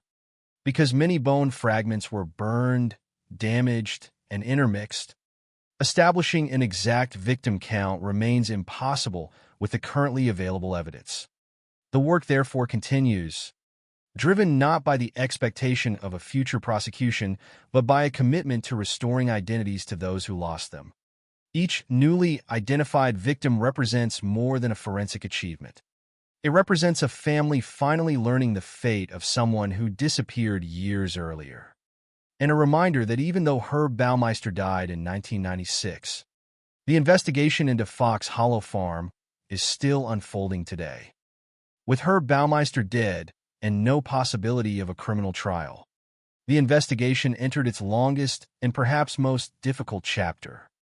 The focus was no longer on locating a suspect or preparing a prosecution. Instead, investigators, forensic scientists, and medical examiners were confronted with the enormous responsibility of identifying the people whose remains had been recovered from Fox Hollow Farm. It was a task unlike most homicide investigations. Rather than working with complete bodies that could be examined individually, authorities faced more than 10,000 human bone and tooth fragments, many of which had been burned, broken into small pieces, or mixed together over time. Every fragment represented a potential clue, but each also presented a scientific challenge. Establishing how many individuals were represented by those remains required years of patient analysis. Identifying them would require even longer. During the mid-1990s, forensic DNA technology was still developing. While DNA testing already played an important role in criminal investigations, the methods available at the time were far less capable of extracting usable genetic material from degraded skeletal remains than the techniques available today. Fire, weather, time, and fragmentation had severely damaged much of the evidence recovered at Fox Hollow Farm. In many cases, scientists simply did not possess the technology needed to obtain reliable DNA profiles from the available samples. As a result, many of the remains remained unidentified despite the investigators' best efforts. The passage of time, however, did not end the investigation. Instead, advances in forensic science gradually created new opportunities. As DNA extraction methods improved, and the field of genetic genealogy expanded, investigators revisited evidence that had once been considered too damaged to analyze successfully. Bone fragments that had sat in evidence storage for years could suddenly yield genetic information that was impossible to obtain during the original investigation. Each technological breakthrough offered renewed hope that another unidentified victim might finally receive a name. Over time, authorities succeeded in identifying several individuals whose remains had been recovered from Fox Hollow Farm. Among those identified were John "Johnny" Bayer, Jeffrey Allen Jones, Richard Douglas Hamilton Jr., Stephen Hale, Roger Goodlett, Alan Broussard, Alan Livingston, Manuel Resendez, and Daniel Thomas Halloran. Each identification represented far more than the successful completion of a forensic procedure. Behind every name was a person who had lived a life, maintained relationships, and disappeared under circumstances that left families searching for answers. For many relatives, years had passed without knowing whether their loved one had chosen to leave voluntarily, suffered an accident, or become the victim of violence. The identification of remains could not erase decades of uncertainty, but it could finally replace unanswered questions with documented facts. Even so, the work remains incomplete. Authorities have confirmed that at least 11 individuals are represented among the recovered remains. Yet investigators continue to believe the true number of victims may be considerably higher. Estimates have suggested that as many as 20 to 25 people, or perhaps even more, may have been killed. The exact number cannot be established with certainty because of the condition of the evidence. Many skeletal fragments remain too damaged to assign confidently to specific individuals, and some may belong to victims whose disappearances were never reported or whose identities remain unknown. That uncertainty has become one of the defining characteristics of the Fox Hollow Farm investigation. Unlike many serial murder cases in which investigators eventually establish a definitive victim count, Fox Hollow Farm continues to resist precise conclusions. Each newly identified fragment has the potential to alter existing estimates and reshape investigators' understanding of the case. The investigation, therefore, remains active in an important sense, not because authorities are pursuing a living suspect, but because they continue pursuing the identities of those who lost their lives. Another enduring question concerns the possible connection between Herb Baumeister and a separate series of unsolved killings known as the I-70 Strangler case. The theory emerged because investigators recognized several similarities between the two investigations. Both involved male victims. Both involved strangulation as the suspected method of killing. Both occurred within the same general geographic region, including Indiana and neighboring areas. These similarities naturally prompted speculation that a single offender might have been responsible for both sets of crimes. However, investigators have consistently emphasized that no legal proof establishes such a connection.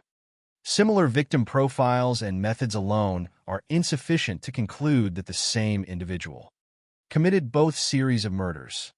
Because Baumeister died before questioning, authorities were never able to ask him directly about the I-70 Strangler investigation or compare his answers with available evidence.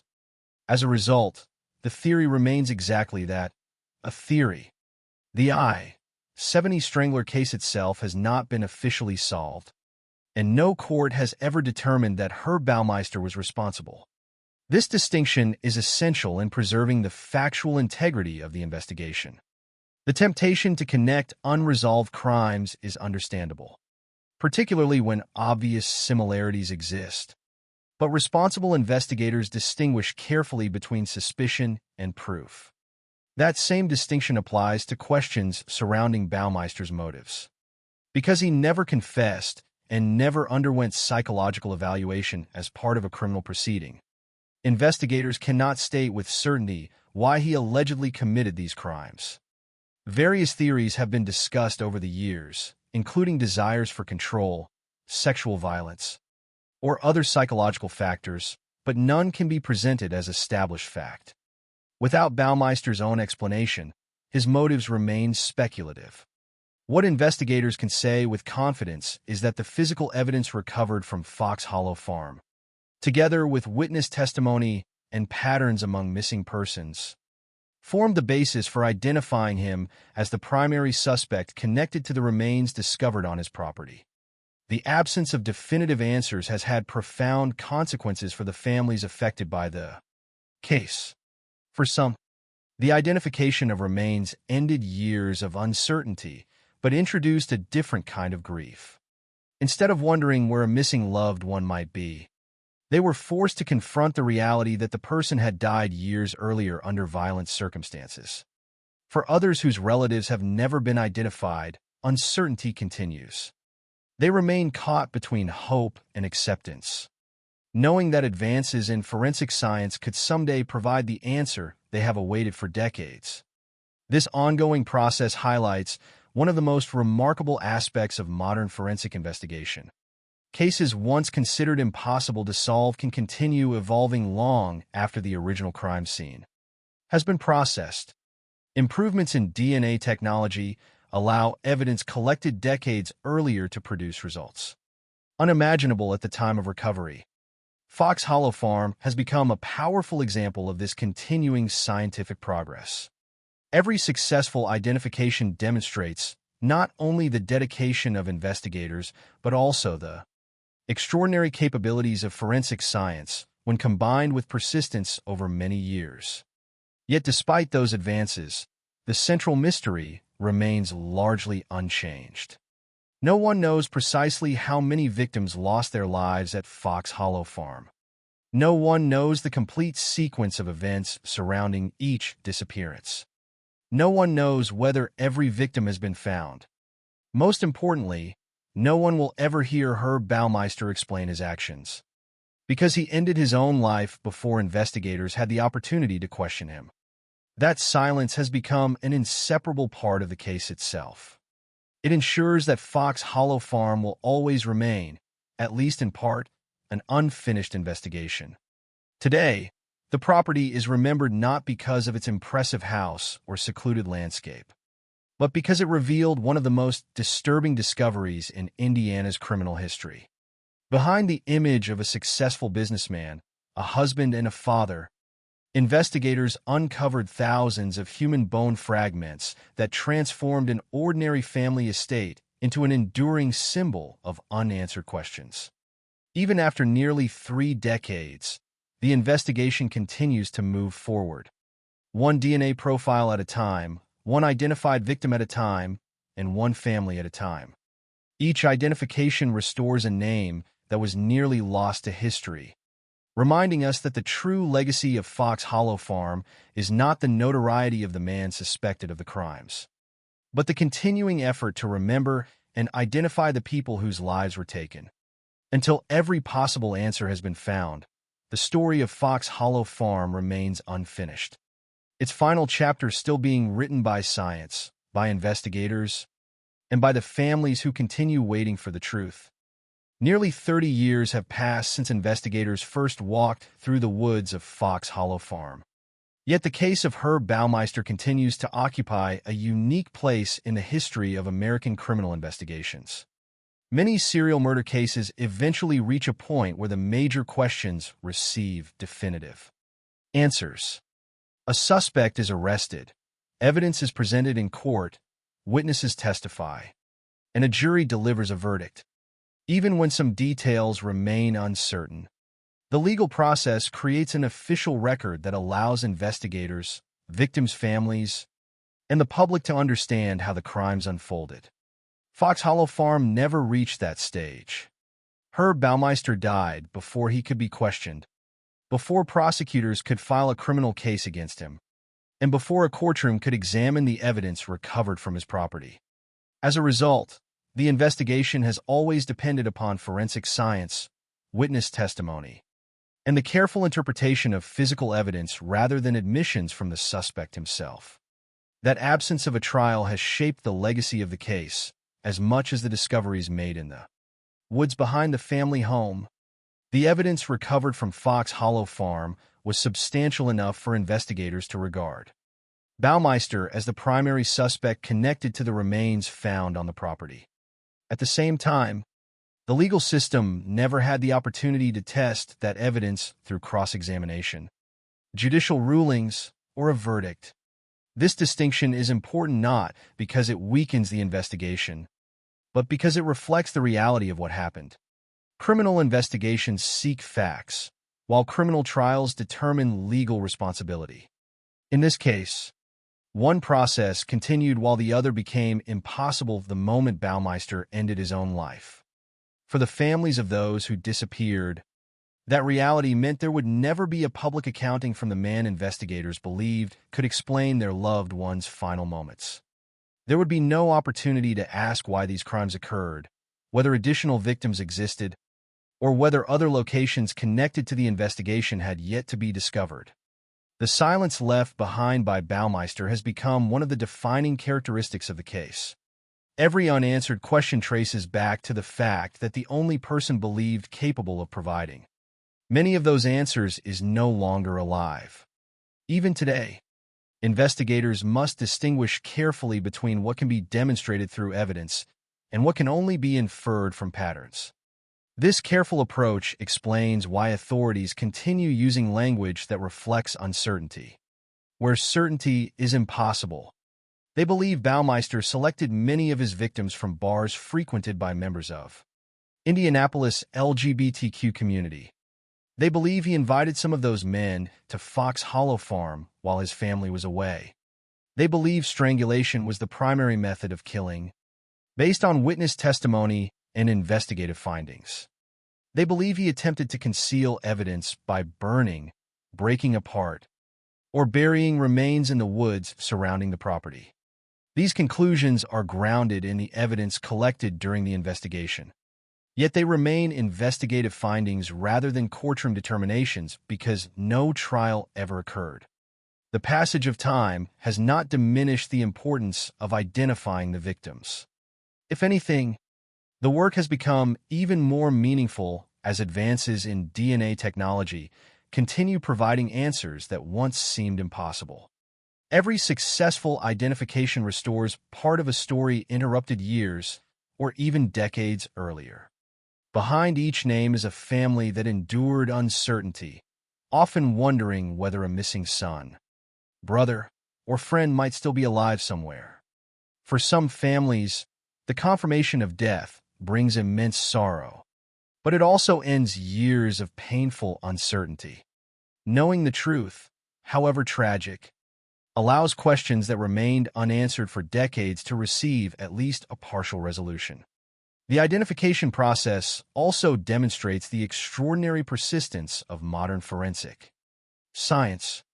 Evidence collected in 1996 has continued yielding new information many years later because technology has advanced far beyond what investigators could have imagined during the original search.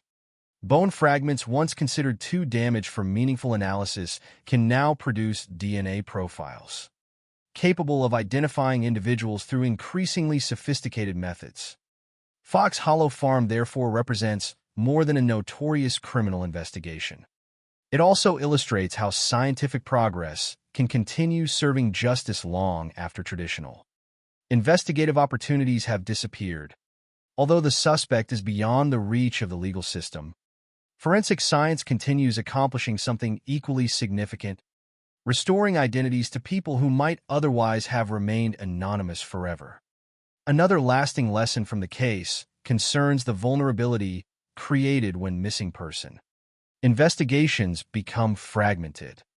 During the late 1980s and early 1990s, many of the men who disappeared had connections to Indianapolis LGBTQ community. Some lived private lives because they feared discrimination or had not disclosed their sexual orientation to relatives.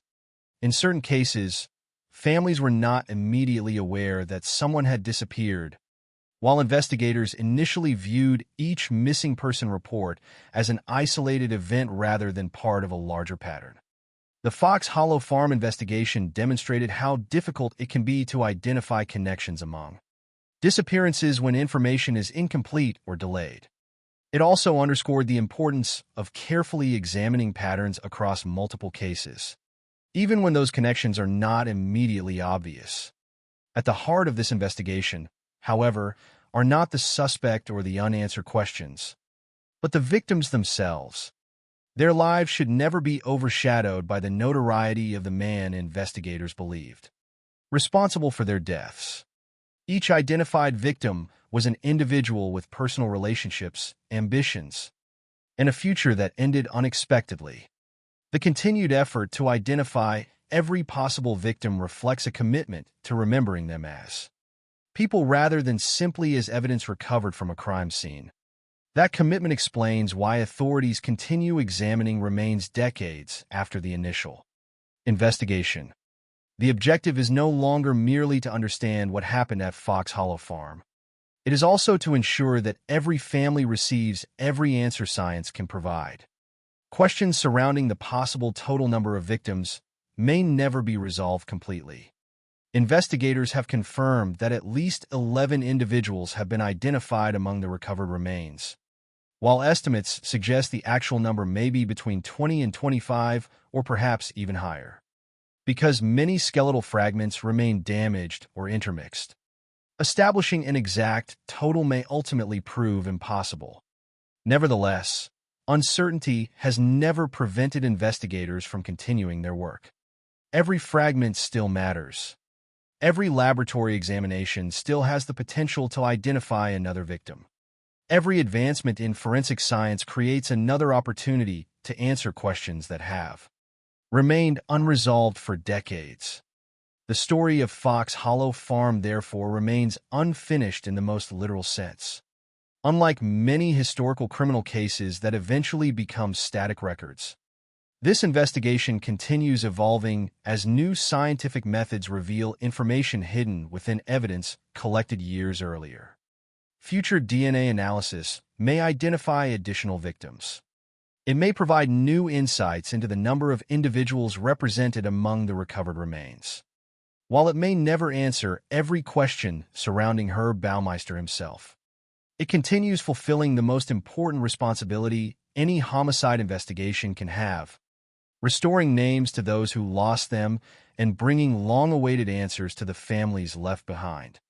In the end, the legacy of Fox Hollow Farm is not defined solely by the horrifying discovery of more than 10,000 human bone and tooth fragments, nor by the mystery surrounding a suspect who died before facing justice.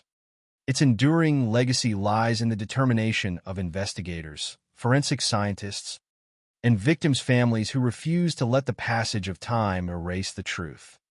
Decades after the Woods first revealed their terrible secret, the search for answers continues, not to sensationalize one man's suspected crimes, but to honor the individuals whose lives were taken and whose identities continue to be recovered through patience, science, and an unwavering commitment to the facts.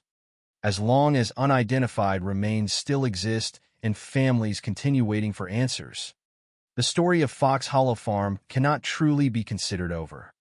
It remains an open chapter in American criminal history, reminding us that while justice is not always achieved in a courtroom, the pursuit of truth can continue long after the suspect is gone. One discovery, one identification, and one remembered life at a time.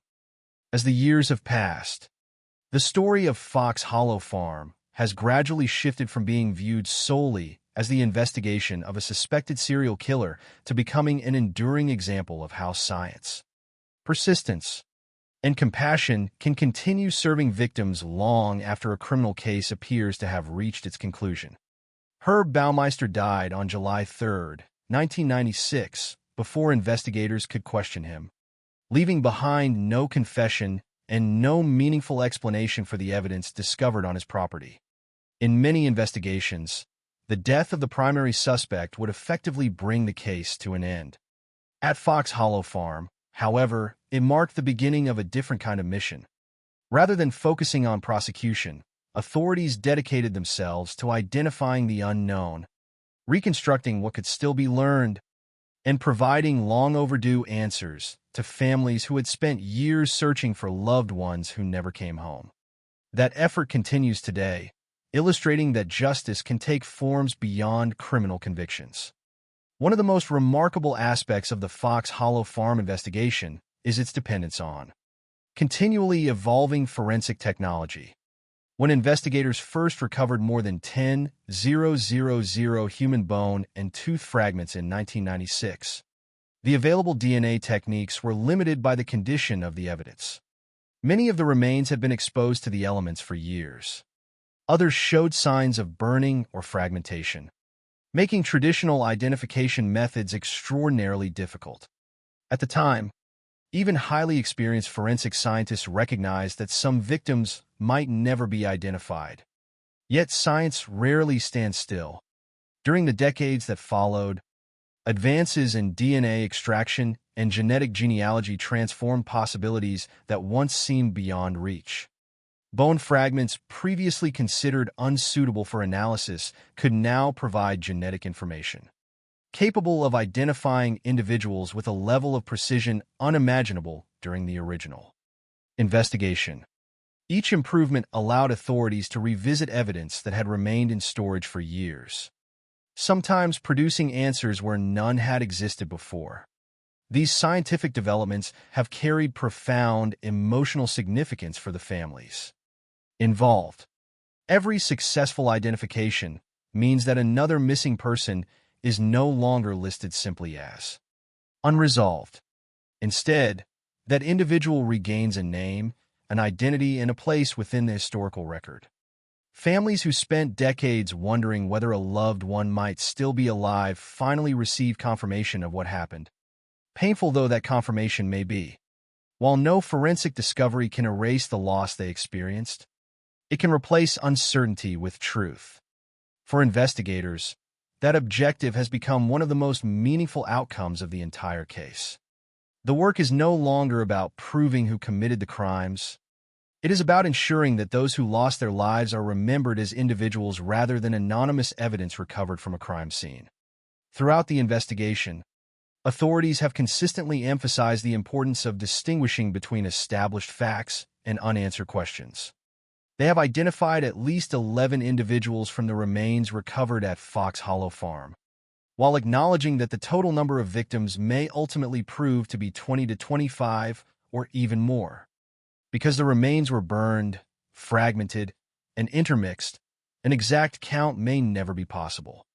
Similarly, investigators have examined the theory that Baumeister could have been connected to the unsolved I-70 Strangler murders because of similarities involving victim profiles, geographic location, and suspected methods of killing. However, they have also made clear that no legal evidence conclusively establishes such a connection.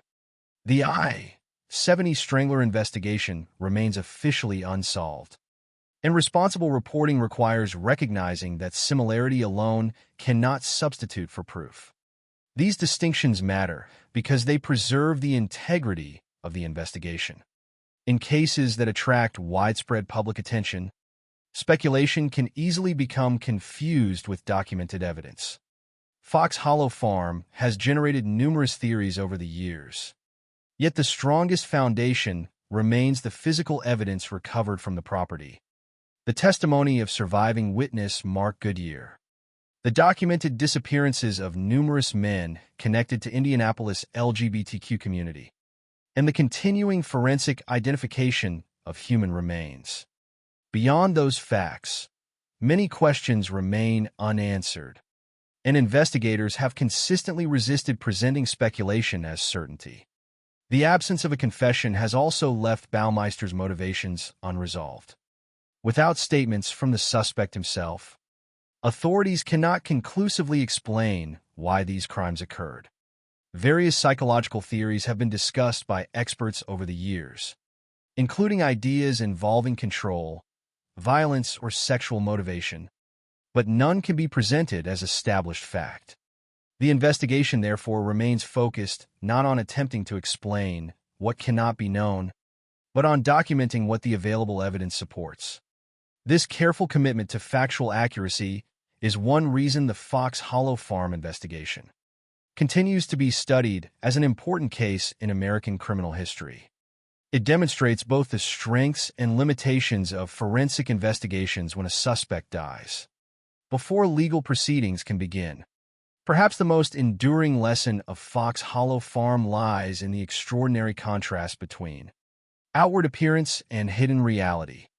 Herb Baumeister was widely perceived as a successful businessman who owned a thriving chain of thrift stores, lived in an impressive country estate, and raised 3 children with his wife.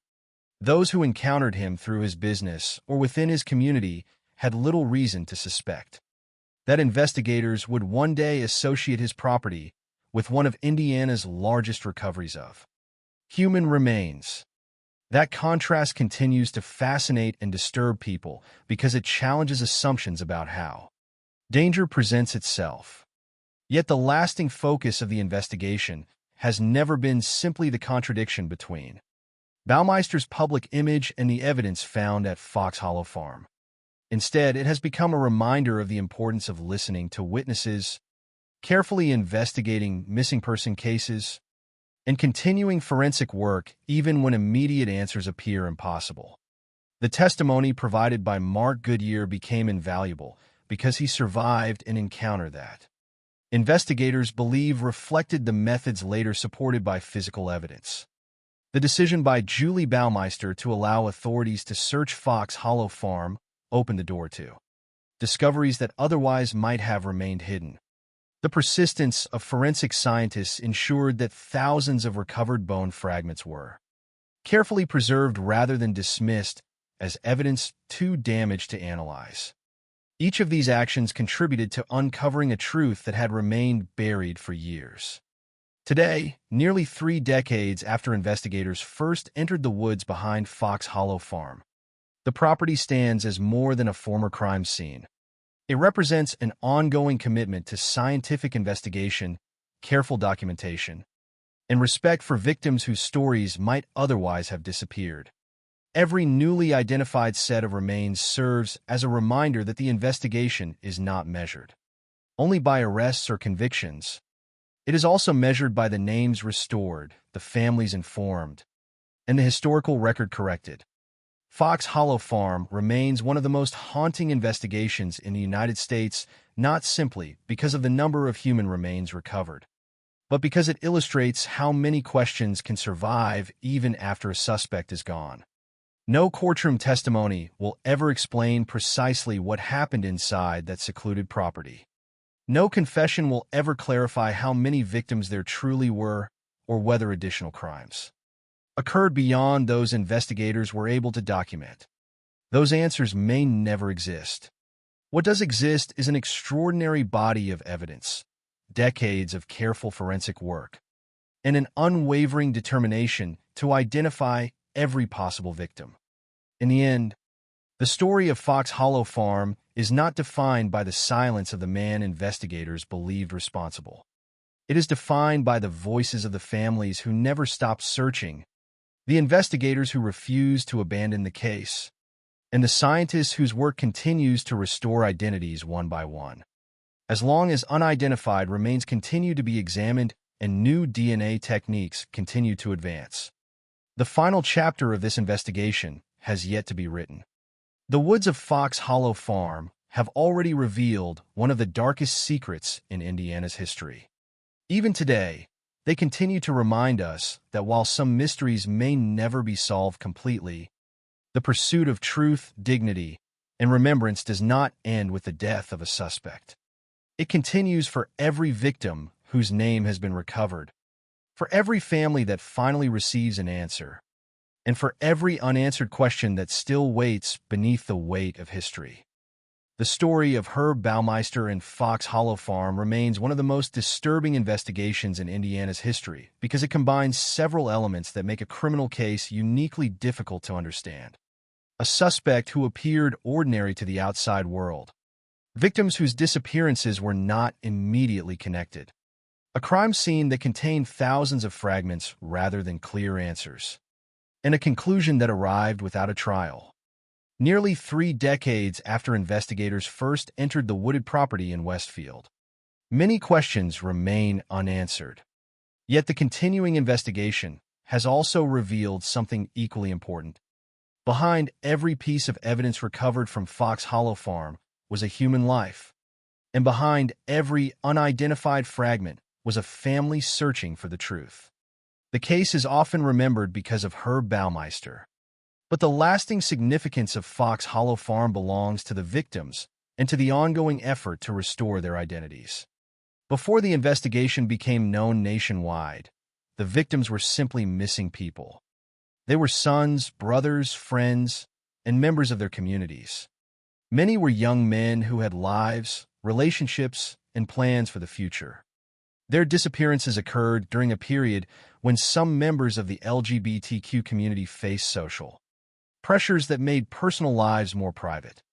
For some victims, this meant that relatives or authorities might not immediately understand where they spent their time or who they had been with before they disappeared. These circumstances created additional obstacles for investigators attempting to recognize a possible connection among multiple missing person cases. The passage of time between disappearances also made it difficult to see the larger pattern. Individual cases can appear unrelated when examined separately. A person may disappear for many reasons, and investigators must consider multiple possibilities before reaching conclusions. In the case of Fox Hollow Farm, however, authorities eventually began identifying similarities. Several missing men had connections to Indianapolis bars serving the LGBTQ community. Some had reportedly been seen with an older man who appeared confident, successful, and friendly. That pattern, combined with witness testimony and later physical evidence, led investigators toward Herb Baumeister. What made Baumeister particularly difficult to suspect was the contrast between his public and private lives. To many people who knew him casually, he appeared to be exactly the kind of person who would never attract criminal suspicion. He operated a successful business. He lived in a large home. He had a wife and children. His property reflected financial comfort and achievement. Yet investigators believed that behind this carefully maintained image existed a hidden life, connected to multiple disappearances and deaths. This contrast has become one of the most frequently discussed aspects of the case, not because it provides an explanation, but because it demonstrates how little outsiders may know about someone's private actions. The discovery at Fox Hollow Farm also changed the way investigators viewed the missing person cases connected to Baumeister. Before the search, authorities had suspicions but lacked physical evidence. After the search, the property itself became the central source of information.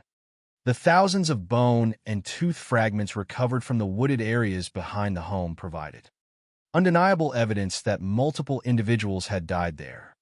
The scale of the discovery was overwhelming. Investigators were not simply examining a single crime scene involving one victim. They were attempting to understand a landscape containing evidence from what they believed could have been years of criminal activity. Processing such a scene required extraordinary attention to detail. Every fragment had to be collected, recorded, and examined.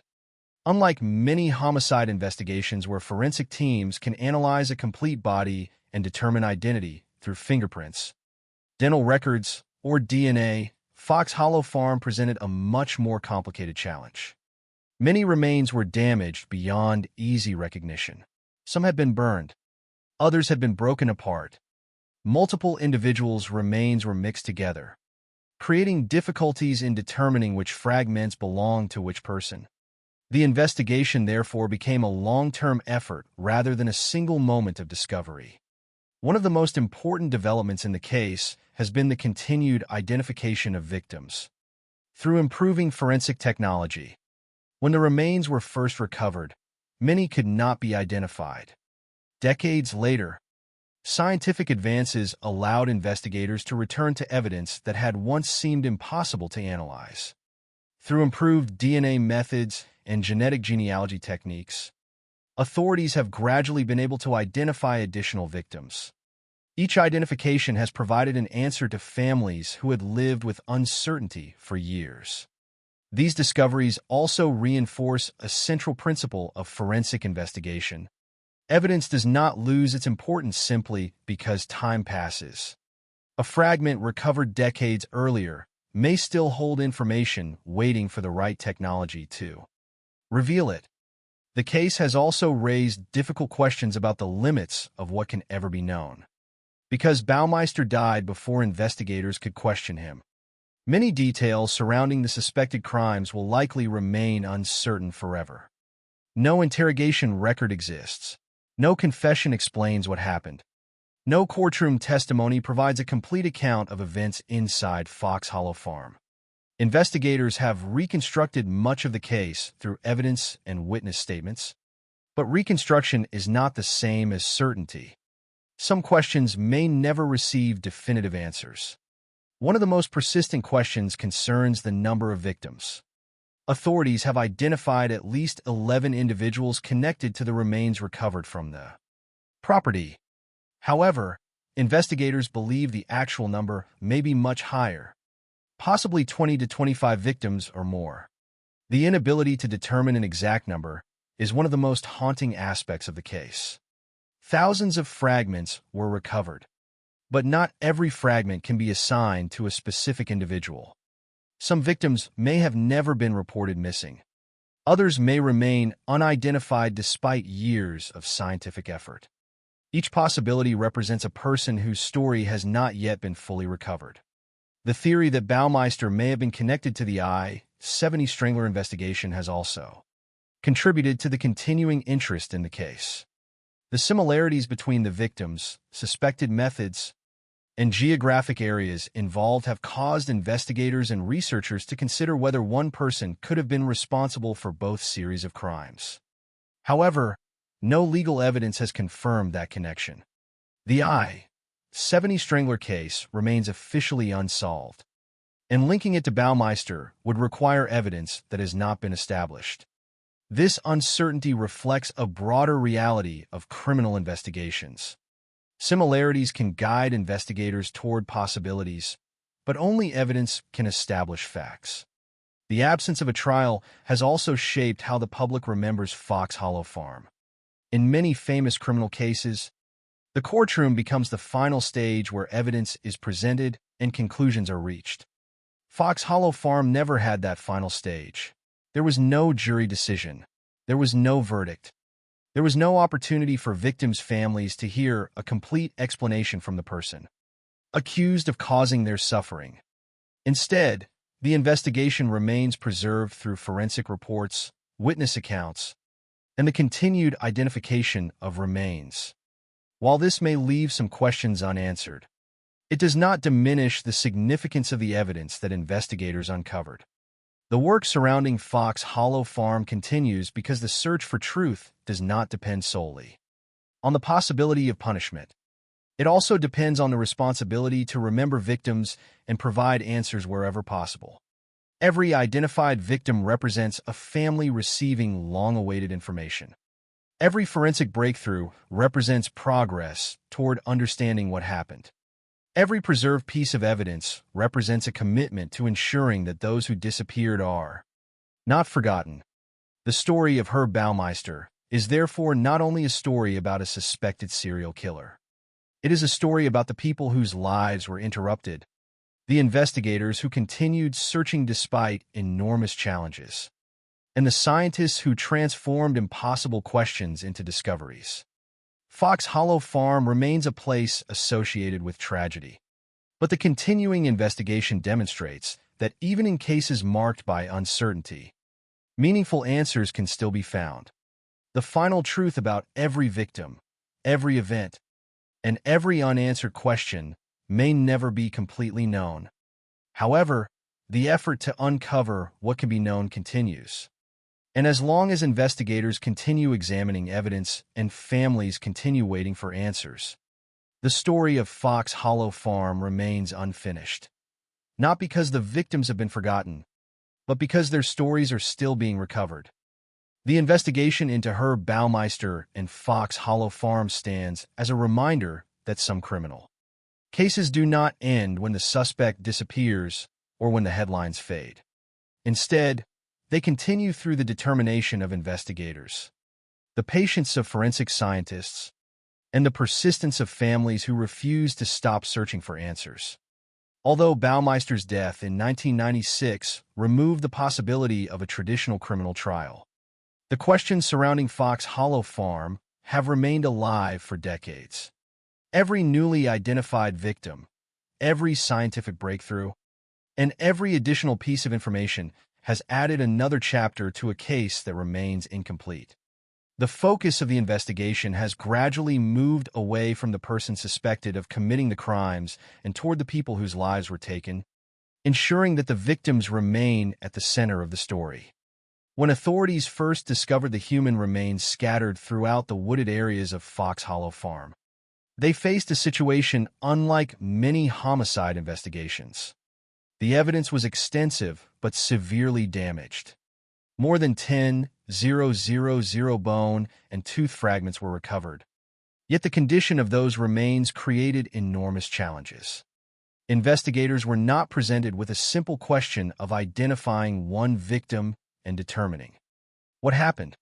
Instead, they faced a much larger mystery involving multiple individuals, many of whom had disappeared years earlier. The process of separating, analyzing, and identifying those remains required extraordinary effort.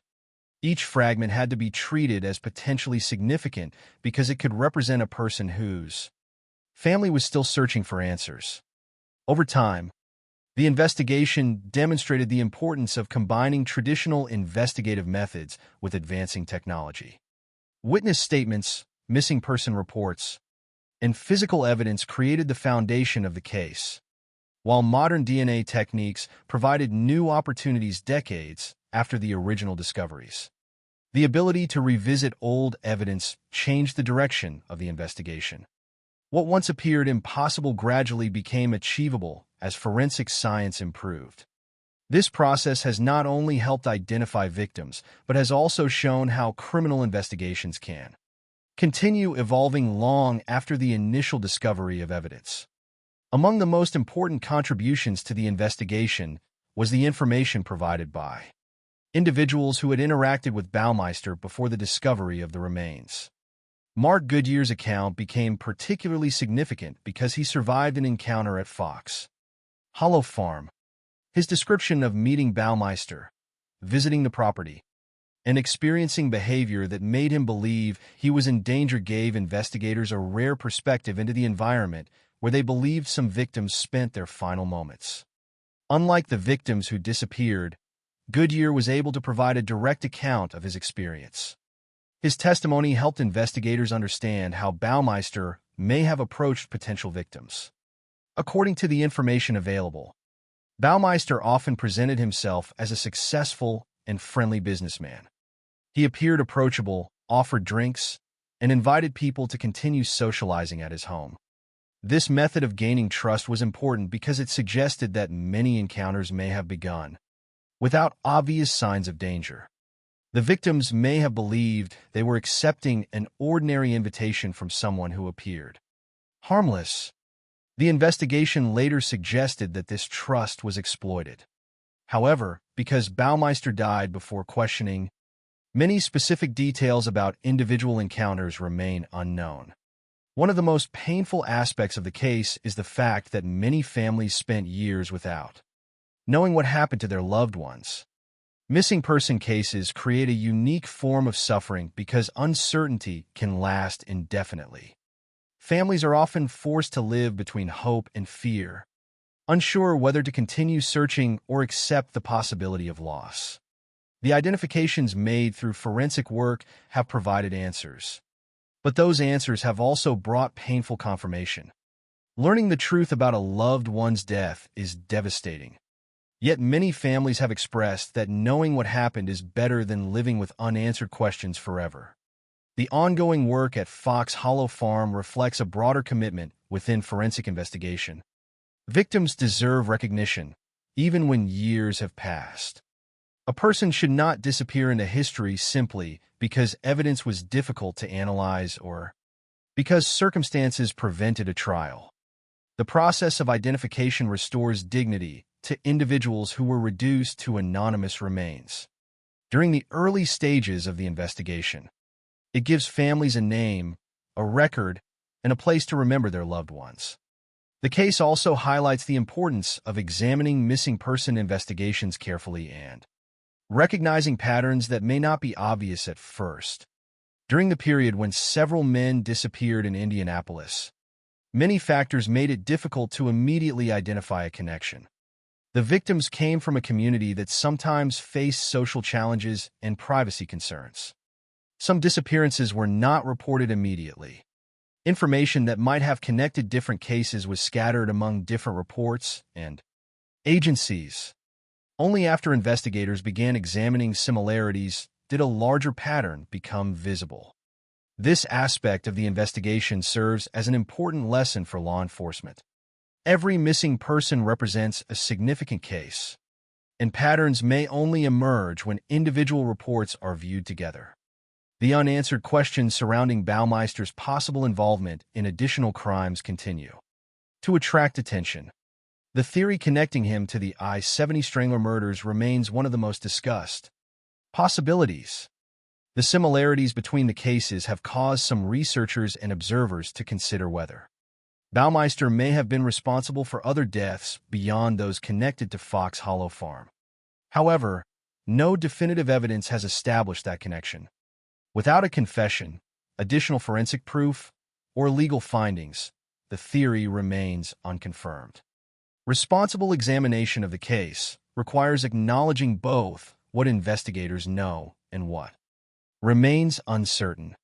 The same careful approach applies to questions about Baumeister's psychological state and motivations. Without his own explanation, there is no definitive answer regarding why these crimes occurred. Investigators can analyze behavior patterns and physical evidence, but they cannot know with certainty what drove him. Attempts to explain his actions through psychological theories remain interpretations rather than established facts. The absence of a trial means many questions that might have been explored in court will remain unanswered. Yet the lack of a courtroom conclusion does not erase the significance of the investigation. The evidence recovered from Fox Hollow Farm, combined with witness testimony and the identification of victims, has created a detailed understanding of the case even without a legal verdict. The investigation has shown that justice is not always measured only by conviction. Sometimes justice also means discovering the truth, identifying the victims, and ensuring that their stories are preserved. Today, Fox Hollow Farm remains one of the most infamous crime scenes in Indiana history. The property represents a place where investigators uncovered evidence of unimaginable suffering. But it also represents the continuing effort to bring recognition and dignity to those who were lost. The case continues because the work is not finished. There are still unidentified remains. There are still families waiting for answers. There are still questions that may only be resolved through future scientific discoveries. The passage of time has not erased the importance of those questions. If anything, it has strengthened the determination to answer them. The story of Herb Baumeister will always be remembered because of the disturbing discoveries made at Fox Hollow Farm and the mystery surrounding a suspect who died before facing trial. But the deeper story is not about the man who was suspected. It is about the individuals whose lives ended there, the families who carried uncertainty for decades, and the investigators who continued searching long after the possibility of prosecution disappeared. The ultimate goal of the Fox Hollow Farm investigation has never been simply to understand one person's actions. It has been to recover the identities of those who were lost and to ensure that they are remembered. As forensic technology continues to advance, more answers may emerge. Another victim may be identified. Another family may finally receive confirmation. Another piece of the mystery may fall into place. Until then, Fox Hollow Farm remains an unfinished investigation. Not because the victims have been forgotten, but because the search for the complete truth continues. The case of Herb Baumeister and Fox Hollow Farm remains one of the most unsettling investigations in American criminal history, not only because of the number of suspected victims or the horrifying discoveries made on the property, but because of the questions that remain unanswered decades later. It is a case defined by contradictions. A man who appeared to be a successful businessman and a family father was later connected by investigators to one of the largest recoveries of human remains in Indiana history. A property that once represented wealth and privacy became the location of a forensic investigation that revealed years of hidden suffering. A suspect who investigators believe could provide answers died before he could ever face questioning, and the victims, whose identities became the focus of the investigation, remain at the center of a search that continues long after the person suspected of causing their deaths is gone. Herb Baumeister's life before the investigation created a disturbing contrast with what authorities later discovered. Born in Indianapolis in 1947, he grew up in a middle-class family and eventually built a successful business through his Save-A-Lot thrift stores. To people outside his private life, he appeared to be a man who had achieved stability. He had a wife, children, and a large property in Westfield, Indiana. Fox Hollow Farm, with its spacious land and secluded wooded areas, appeared to represent success and comfort. There were few outward signs that the property would later become associated with one of the most disturbing criminal investigations in the region. Yet investigators would eventually conclude that the image presented to the outside world concealed a far darker reality. During the late 1980s and early 1990s, several men disappeared from the Indianapolis area. Many of them shared similarities that investigators would later consider significant. They were young men, often between 18 and 40 years old, and many had connections to LGBTQ bars and social spaces in Indianapolis. Some lived lives that were not fully known to their families or communities, circumstances that could delay reports of their disappearances. At the time, each missing person case appeared separate. Only later did investigators begin recognizing a possible pattern connecting these disappearances. According to investigators, Baumeister appeared to have gained the trust of potential victims through a carefully constructed image. Witness accounts described him as polite, well-dressed, and financially successful. He was not described as someone who immediately created fear or suspicion. Instead, investigators believed he used his appearance and personality to make people comfortable. He allegedly met men in bars, offered drinks, and invited some of them to Fox Hollow Farm under the impression that they were simply continuing a social evening. This detail became one of the most significant elements of the investigation because it demonstrated how an ordinary interaction could potentially become dangerous. The account of Mark Goodyear provided investigators with one of the few direct descriptions of an encounter with Baumeister inside the property. Unlike the victims whose disappearances became part of the investigation, Goodyear survived. His experience gave authorities important information about Baumeister's behavior and the atmosphere inside Fox Hollow Farm. According to Goodyear, he noticed unusual details inside the home, including numerous mannequins placed throughout the residence.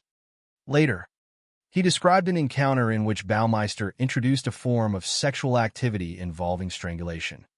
Goodyear became alarmed when he believed the situation had become dangerous and managed to escape.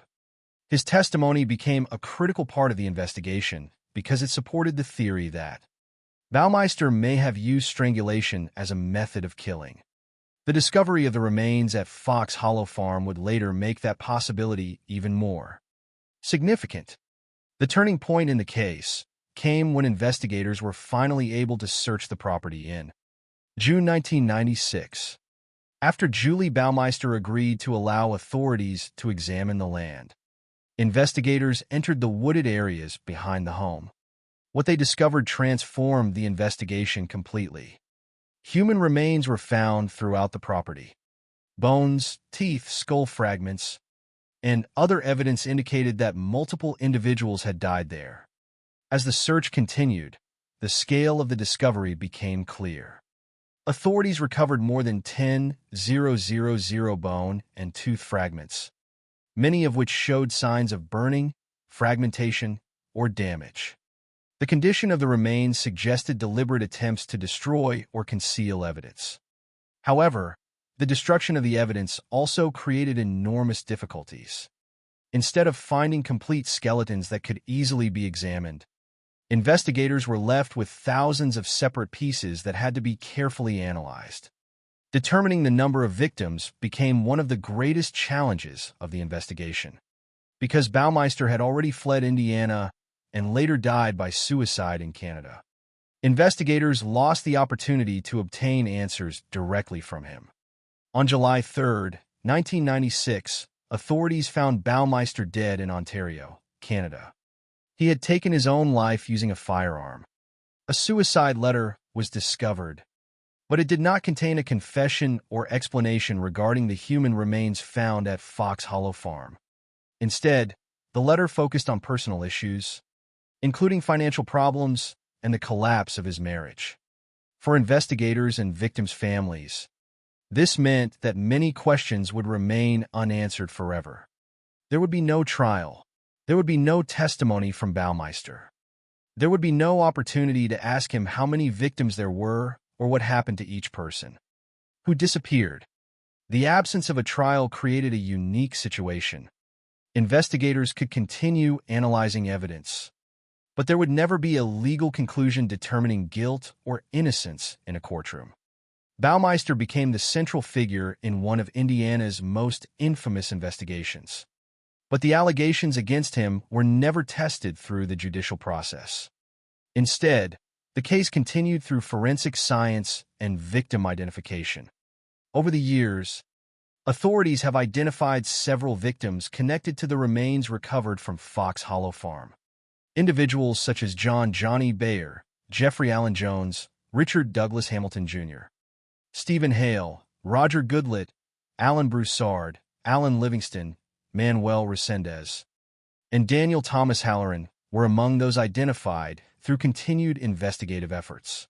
Each identification represented a major breakthrough, but it also revealed the painful reality of how many families had spent years without knowing what happened.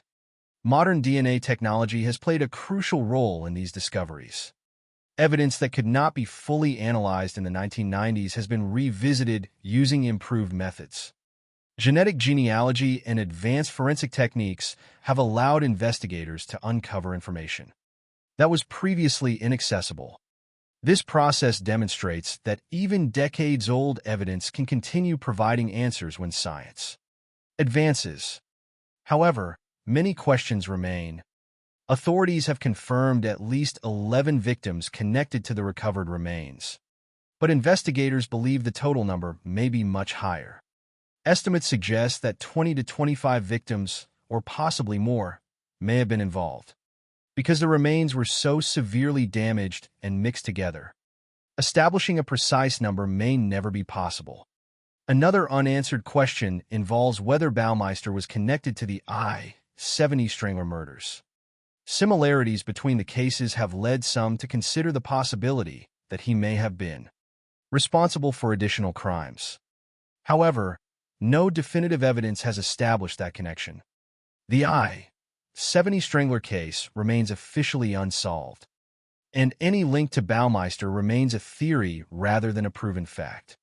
Ultimately, the legacy of Fox Hollow Farm is not defined only by the crimes investigators believe occurred there. It is defined by the victims and by the continuing effort to remember them. The men whose remains were discovered were not simply evidence in an investigation. They were individuals with families, friendships, and lives that mattered. The work to identify them represents a commitment to restoring their identities and ensuring they are not forgotten. Nearly 3 decades later, Fox Hollow Farm remains a symbol of unanswered questions, but also of perseverance. The investigation continues because every unidentified fragment represents a person who deserves to be named. Every family waiting for answers deserves the truth that science may eventually provide. The story of Herb Baumeister ended in 1996, but the story of the victims continues. Their identities, their memories, and their place in history remain the true focus of the investigation. Fox Hollow Farm is remembered not because of the person suspected of creating its tragedy, but because of the lives lost and the ongoing search to honor them. In the end, the most important chapter of this case is not about the mystery surrounding Herb Baumeister. It is about the people who disappeared, the families who waited, and the investigators who continue searching for answers. Even after decades, the pursuit of truth continues. One discovery, one identification, and one victim at a time.